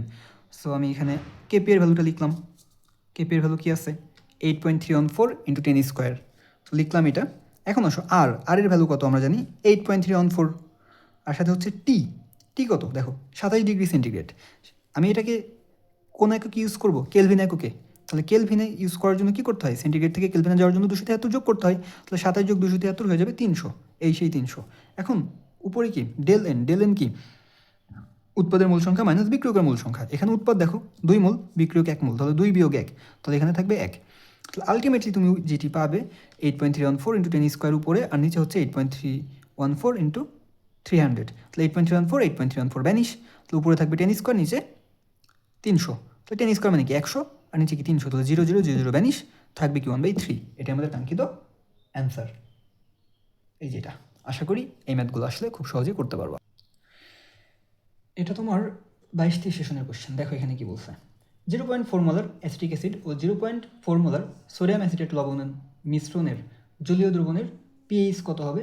এখানে কে এর ভ্যালু 0.1 ইন্টু 10^5। দেখো সিমিলার টাইপের একটা ম্যাথ 23-24 আসছিল, 22-23 আসছে। সো আমরা কি জানি পিএইচ ইজ ইকুয়াল টু পিকে এ যোগ লগ লবণ বাই অ্যাসিড, আর পিকে মানে হচ্ছে কি মাইনাস কে এ, তাহলে লগ লবণের ঘনমাত্রা অ্যাসিডের ঘনমাত্রা লিখে দিলাম, দুইটা একই মান, সো ভাগ করে দিলে থাকবে 1, সো লগ 1 যার ভ্যালু 0, তাহলে এটা শেষ। বাকি হচ্ছে এখানে, এখানে কি আছে মাইনাস লগ কে এর ভ্যালু 1.5 ইন্টু 10^5 লিখলাম, সো পাওয়ার কী হবে লগের শুরুতে চলে আসবে, তাহলে -5, আর লগ 10 এর ভ্যালু 1, তাহলে এখানে থাকবে 5 into 1 is equal two 5। Next question, একটি বিক্রিয়া 10 ও 30 ঘন্টায় যথাক্রমে 50% ও 87.5% সম্পন্ন হলে এটি কোন কোন বিক্রিয়া অনুসরণ করে। দেখো এটা হবে প্রথম কোন বিক্রিয়া, এটা হিসাব করার কোনো দরকার নেই, হিসাব করতে গেলে জটিল একটা অবস্থা তৈরি হয়ে যাবে, আর ক্যালকুলেটর ছাড়া এভাবে কোনো কিছু করতেও পারবে না। সো এটা দেখে ভয় পাওয়ার বা চিন্তা করার কিছুই নেই, তুমি জাস্ট মনে রাখবা প্রথম কোন বিক্রিয়ার অর্ধায়ু বিক্রিয়কের প্রাথমিক ঘনমাত্রার উপর নির্ভরশীল নয়। এই কথাগুলো কিন্তু আমি আগেও তোমাদের পড়িয়েছি আগের ভার্সিটিগুলার কোশ্চেন ব্যাংক সলভের ক্ষেত্রে। তাহলে আমার এইখানে দেখো তো আমাদের এখানে কি হয়েছে 10 ঘন্টা ও 30 ঘন্টায় 50% ও 87% সম্পন্ন হয়েছে, তাই না? তাহলে 50% মানে কি অর্ধেক, অর্ধেক হয়ে গেছে। এখানে কি আমাদের ঘনমাত্রা নিয়ে কোনো কিছু লেখা আছে? লেখা নেই। তাহলে আমি কি বলতে পারবো, এই বিক্রিয়াটা যেহেতু তোমার ঘনমাত্রার উপর নির্ভরশীল নয়, সো এটা কি প্রথম ক্রম বিক্রিয়া। সো এইগুলা দেখে দেখে অ্যান্সার করবা, এগুলো হিসাব করার বা এগুলো দেখে ভয় পাওয়ার কিছুই নেই। জাস্ট এই লাইনটা মনে রাখবা, প্রথম ক্রম বিক্রিয়ার অধ্যায় বিক্রিয়কের প্রাথমিক ঘনমাত্রার উপর নির্ভরশীল নয়। এখানে যেহেতু ঘনমাত্রা দিয়ে কোনো কিছু নাই, সো এটা প্রথম ক্রম বিক্রিয়া। এখন তোমাকে এই কোশ্চেনটা এভাবেও করতে পারতো, একটি বিক্রিয়া 10 ঘন্টায় 50% সম্পন্ন হলে 30 ঘন্টা পর কতটুকু অবশিষ্ট থাকবে বা সম্পন্ন হবে।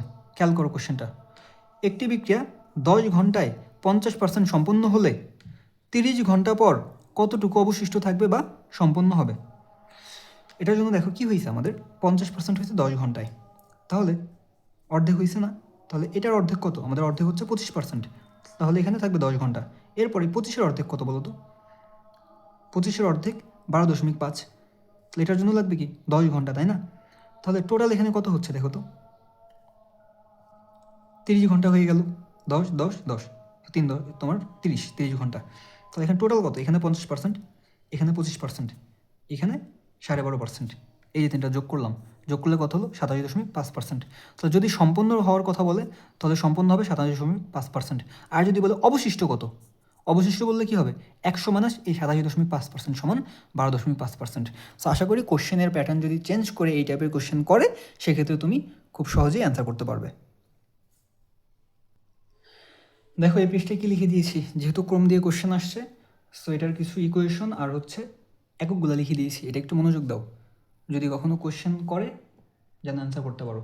দেখো শূন্যক্রম বিক্রিয়ার ক্ষেত্রে minus dc by dt is equal to k, প্রথম ক্রম বিক্রিয়ার ক্ষেত্রে minus dc by dt is equal to kc, দ্বিতীয় ক্রম বিক্রিয়ার ক্ষেত্রে minus dc by dt is equal to kc square, তৃতীয় ক্রম বিক্রিয়ার ক্ষেত্রে minus dc by dt is equal to kc cube. এরপর শূন্যক্রম বিক্রিয়ার হারের একক mole per litre per second বা মোলার পার সেকেন্ড, কারণ আমাদের মোলার মানে কি মোল পার সেকেন্ড। এরপর প্রথম ক্রম বিক্রিয়ার হারের একক সেকেন্ড ইনভার্স 1, দ্বিতীয় ক্রম বিক্রিয়ার হারের একক মোলার ইনভার্স 1 সেকেন্ড ইনভার্স 1, তৃতীয় ক্রম বিক্রিয়ার হারের একক মোলার ইনভার্স 2 সেকেন্ড ইনভার্স 2। সেভাবে যত ক্রম হবে জাস্ট এই ইনভার্স একটা করে বাড়াই দিবা, তাহলেই হয়ে যাবে। তাহলে এটা যেহেতু দ্বিতীয় ক্রমে মোলার ইনভার্স 1 সেকেন্ড ইনভার্স 1, তাহলে এটাকে কি লিখতে পারবো? এই মোলারের পরিবর্তে মোল পার সেকেন্ড সাথে একটা ইনভার্স 1, তাহলে এটা কি হয়ে যাবে? মোল ইনভার্স 1 হবে, আর কি এই ইনভার্স আর ইনভার্স ভ্যানিশ হয়ে শুধু লিটার থাকবে। তাহলে আলটিমেটলি যেটা থাকবে সেটা হচ্ছে লিটার পার মোল পার সেকেন্ড। এটার ক্ষেত্রে কী হবে? মোলারের পরিবর্তে মোল পার লিটার লেখো, আর সাথে কি ইনভার্স 2 দিয়ে দাও, তাহলে থাকবে কি এখানে মোলার ইনভার্স 2, আর এখানে কি লিটার স্কোয়ার হয়ে যাবে। তাহলে আলটিমেটলি যেটা থাকবে সেটা হচ্ছে litre square mole inverse 2 second inverse 1।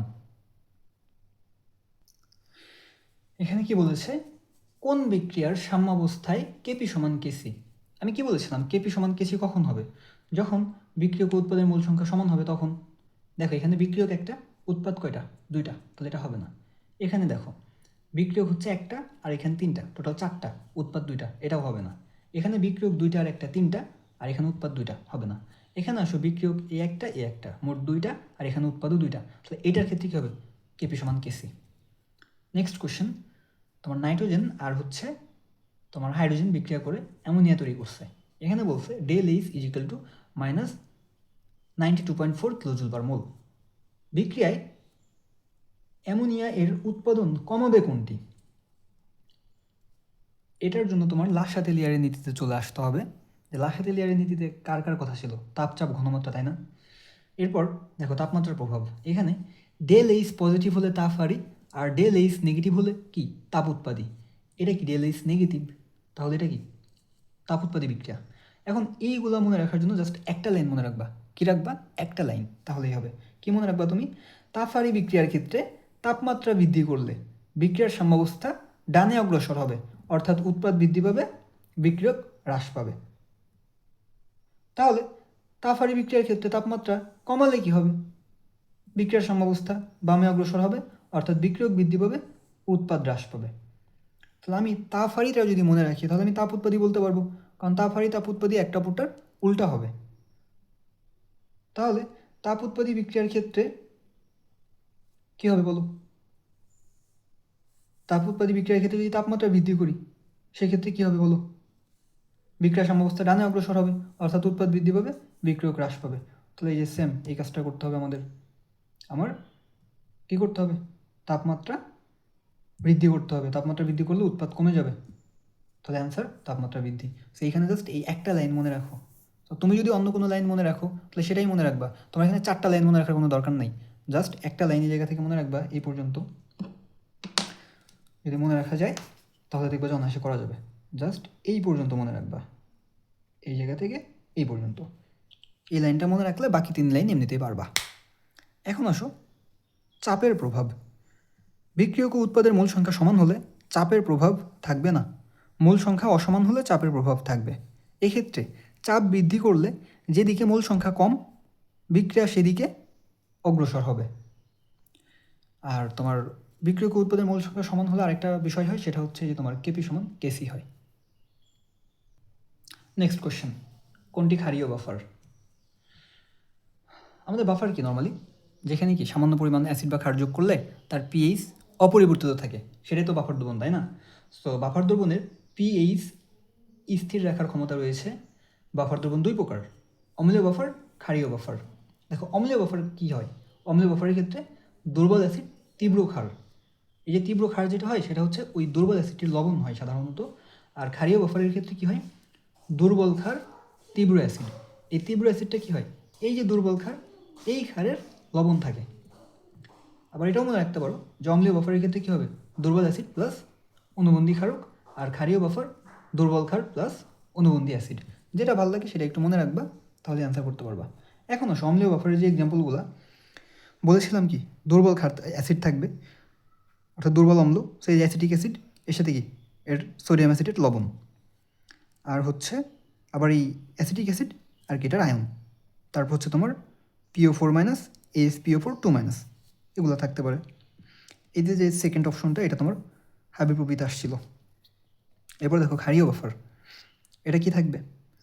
দুর্বল ক্ষার আর তার সাথে কি তোমার তীব্র অ্যাসিড বা ওই ক্ষারের লবণ।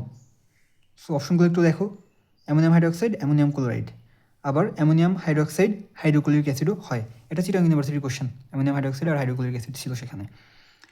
তবে চিন্তার কারণ নেই, দুটো অপশন কখনো একসাথে থাকবে না, যে কোনো একটা থাকবে।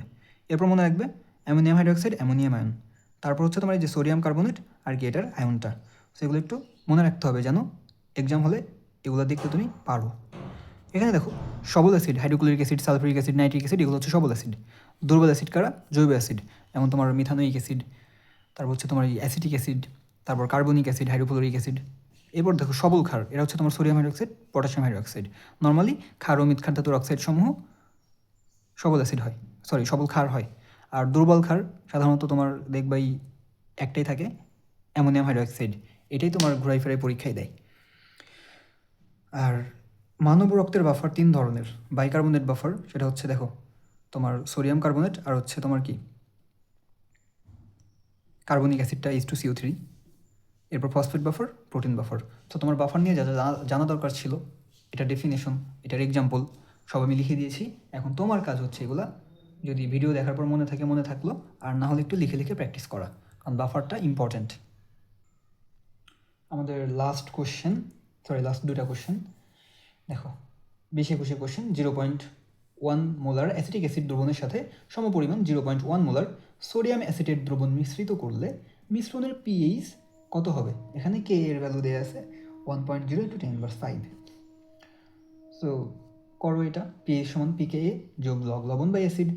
সো পিকে এর পরিবর্তে minus log k plus log acid আর তোমার লবণ আর অ্যাসিডের ঘনমাত্রা বসিয়ে দিলাম, তাহলে সেম, তাহলে 1 হয়ে যাবে, আর লগ 1 এর ভ্যালু 0, শেষ। এখন আসো এখানে মাইনাস লগ কে এর ভ্যালু 1.0 × 10⁵, পাওয়ার কী হবে? শুরুতে আসবে, সো মাইনাস ইন্টু -5, আর এখানে কি থাকবে? লগ 10 এর ভ্যালু হচ্ছে 1, তাহলে 5 × 1 = 5। এখন দেখো তোমাকে যে বলেছিলাম যে দেখে কীভাবে অ্যান্সার করবা, সেটা হচ্ছে যে অ্যাসিড ও লবণের ঘনমাত্রা সেম হলে এবং Ka = 10⁻n হলে পিএইচ = n। আবার ক্ষার ও লবণের ঘনমাত্রা সেম হলে এবং Kb = 10⁻n হলে P of OH = n। অর্থাৎ তোমার যখন অ্যাসিড এবং এর লবণের ঘনমাত্রা সেম হবে অথবা ক্ষার এবং এর লবণের ঘনমাত্রা সেম হবে, সেই ক্ষেত্রে তার পিএইচটা কী হবে, এই কে এর পাওয়ারটাই, কে এর মান যা পিএইচ এর মান তা হবে, কে বি এর মান যা পি অফ ওএইচ এর মান তা হবে। এই মাইনাস আবার নিয়ে এসো না কিন্তু, মাইনাস ছাড়া, আমি এই কারণে এটা লিখে দিয়েছি। তো নর্মালি মনে রাখতে পারো যে তোমার ঘনমাত্রা সেম হলে পিএইচ আর কে এর মান অথবা পি অফ ওএইচ ও কে বি এর মান সমান। সমান বলতে এই যে পাওয়ার যেটা থাকবে সেটাই অ্যান্সার হবে। যে এখানে কি আছে 10⁻⁵, তো এটার পিএইচও 5। সো এই টাইপের আরও 2টা বা 3টা কোশ্চেন ছিল, তাই না? ওইগুলোও সেম, যেটা থাকবে সেটাই অ্যান্সার। যেমন ধরো তোমার 22 সেশনের এই প্রশ্নটা, ঘনমাত্রা দুইটার সেম, তাহলে কি তোমার পিএইচটা কী হবে, কে এর মান কী আছে এখানে, পাওয়ার হচ্ছে কি -5, তাহলে অ্যান্সার 5। এখন দেখো এটা 23-24-এর সেম, সময়তনে 0.1 মোলার অ্যাসিটিক অ্যাসিড ও 0.01 মোলার সোডিয়াম অ্যাসিডেট মেশালে দ্রবণের পিএইচ কত হবে, কে এর ভ্যালু যা তাই -5, সো অ্যান্সার 5। সো এইভাবে করে কোশ্চেন তোমাকে একটু অ্যানালাইসিস করতে হবে যে কোন টাইপের কোশ্চেনগুলো মোটামুটি রিপিট হচ্ছে, ওইগুলো একটু ভালোভাবে আয়ত্ত করে রাখতে হবে। লাস্ট কোশ্চেনটা কি আছে, একটি প্রথম ক্রম বিক্রিয়কের ঘনমাত্রা 60 সেকেন্ডে 2 মোল পার লিটার থেকে 1 মোল পার লিটারে নেমে আসে। বিক্রিয়কের ঘনমাত্রা 0.5 মোল পার লিটার থেকে 0.125 মোল পার লিটারে নেমে আসতে কত সময় লাগবে? দেখে ভয় পাওয়ার কিছুই নেই, একেবারে ইজি কোশ্চেন। দেখো কি হয়েছে, 2 মোল থেকে 1 মোল হয়েছে, তার মানে অর্ধেক হয়ে গেছে। অর্থাৎ এখানে অর্ধেকটা আমরা কত বলতে পারি, 60 সেকেন্ড, যেহেতু এখানে 60 সেকেন্ড আছে। তাহলে এরপর আমাদের কোশ্চেন বলছে কি, দেখো 0.5 থেকে 0.125 মোলে নেমে আসতে কত সময় লাগবে। দেখো অর্ধেয় কিন্তু সব কিছু সেম, তো অর্ধেয় আমরা পেয়ে গেলাম এটা থেকে 60 সেকেন্ড। তাহলে 0.5 থেকে অর্ধেক হবে, অর্ধেক কত, 0.5-এর অর্ধেক 0.25, এইখানে সময় 60 সেকেন্ড। এরপর এই 0.25 থেকে কত হবে, অর্ধেক 0.25-এর অর্ধেক কত, 0.125, তাহলে এখানে সময় কত, 60 সেকেন্ড। তাহলে মোট সময় কত হচ্ছে, 60 second plus 60 second, total 120 second. So এটা সেকেন্ড আকারে ছিল, দ্যাটস ওয়াই 120। সো তোমাকে চাইলে মিনিট আকারেও দিতে পারে, মিনিট থাকলে এটা কী হইতো, 2 মিনিট। সো এইভাবে তোমাকে অ্যান্সার করতে হবে। তো এরই মধ্য দিয়ে আমাদের প্রথম পত্রের গুচ্ছের যে প্রশ্নগুলো ছিল সেগুলো শেষ হয়ে গেল। তো এগুলো দেখো, এটা মনোযোগ দিয়ে দেখলে দেখবা তোমার কেমিস্ট্রি প্রথম পত্র অনেক ইজি হয়ে যাবে। আর এর সাথে যেটা করবো, আমার প্রিভিয়াস চবি, রাবি, হাবিপ্রবি, কবি, এটার যে কেমিস্ট্রি ভিডিওগুলো দেওয়া আছে ওইগুলো দেখে নিবে, তাহলে দেখবে তুমি কেমিস্ট্রিতে ইনশাল্লাহ ভালো একটা মার্ক তুলতে পারবে। আর ওইগুলাই দেখবে হচ্ছে তোমার চবি বা হচ্ছে হাবিপ্রবিতে তোমার ল্যাবরেটরি নিরাপদ ব্যবহার আর হচ্ছে কর্মমুখী রসায়নও পড়িয়ে দিয়েছি। ওইগুলো থেকে আসলে তেমন কোয়েশ্চেন হয় না, ওইখানে ধরো যা যা আছে ওইগুলো পড়লেই হবে। যেমন তোমার ল্যাবরেটরি নিরাপদ ব্যবহার থেকে প্রাইমারি স্ট্যান্ডার্ড পদার্থ, সেকেন্ডারি স্ট্যান্ডার্ড পদার্থ, ত্বকে অ্যাসিড পড়লে কী ইউজ করতে হবে, ক্ষার পড়লে কী ইউজ করতে হবে, তারপর হচ্ছে শুষ্ককারক নিরোধক হিসেবে কারা কাজ করে, তারপর তোমার হচ্ছে আরও যেই টাইপের কিছু থাকে তোমার ওই যে গ্লাস পরিষ্কারক হিসেবে ক্রোমিক অ্যাসিড মিশ্রণ, তারপর হচ্ছে টয়লেট ক্লিনারের মূল উপাদান, তারপর হচ্ছে কাঁচ পরিষ্কারকের মূল উপাদান, তারপর হচ্ছে যেমন তোমার হাইড্রোফ্লোরিক অ্যাসিড, এটা দিয়ে কি কাজে নকশা বা খোদাই করার কাজে ইউজ করা হয়। এই টাইপের কিছু কোশ্চেন আর কি তোমার ল্যাবরেটরি নিরাপদ ব্যবহার থেকে থাকে। আর তোমার যেটা কর্মমুখী রসায়ন, সেটা থেকে যে কোশ্চেনগুলো থাকে সেগুলো হচ্ছে যে তোমার ওই মেহেদির রঙের কারণ কি, লিপস্টিকে কি থাকে, তারপর গিয়ে হচ্ছে তোমার কোন প্রাণীর দুধে হচ্ছে চর্বি বেশি, কোনটাতে প্রোটিন বেশি, কোনটাতে পানি বেশি, কোনটায় ল্যাকটোজ বেশি, এই টাইপের কোশ্চেনগুলো। তারপর কতগুলো আছে হচ্ছে তোমার সাসপেনশন, তাই না, সাসপেনশন, কলোয়েড, এই টাইপের এক্সাম্পলগুলো। তারপর হচ্ছে সল, জেল, ইমালসন, এগুলার এক্সাম্পল। আর হচ্ছে এই কণাগুলার হচ্ছে ব্যাস কোনটা কত থাকে, সমসত্ব মিশ্রণ, অসমসত্ব মিশ্রণ, তাই না, এই টাইপের কিছু জিনিস। এর বাইরে ধরো কিছু তোমার ফল সংরক্ষণে কি ইউজ করা হয়, মাছ মাংস সংরক্ষণে কি ইউজ করা হয়, অর্থাৎ কোটাজাতকরণে কি ইউজ করা হয়, খাবার পচনের জন্য কোনটা দায়ী, এই টাইপের কিছু ইজি টাইপের কিছু কোয়েশ্চেন থাকে ওই 2টা চ্যাপ্টার থেকে। সো ওইগুলোর জন্য ওই ভিডিওগুলো দেখে নিও, তাহলেই হয়ে যাবে। সো আল্লাহ হাফেজ। ও আচ্ছা, তার আগে একটা কথা বলি, ডেসক্রিপশনে আমার ফেসবুক পেজের লিঙ্ক দিয়ে রাখবো, ওই সেখানে হচ্ছে তুমি এই লেকচারের পিডিএফ পেয়ে যাবে, ওইটা থেকে তুমি পিডিএফটা পড়ে ম্যাথগুলো প্র্যাকটিস করে নিও। আর এই ভিডিও আসলে 1-2বার দেখলে তোমার জন্য এই কেমিস্ট্রি খুব ইজি হয়ে যাবে। সো ঠিক আছে, আসসালামু আলাইকুম।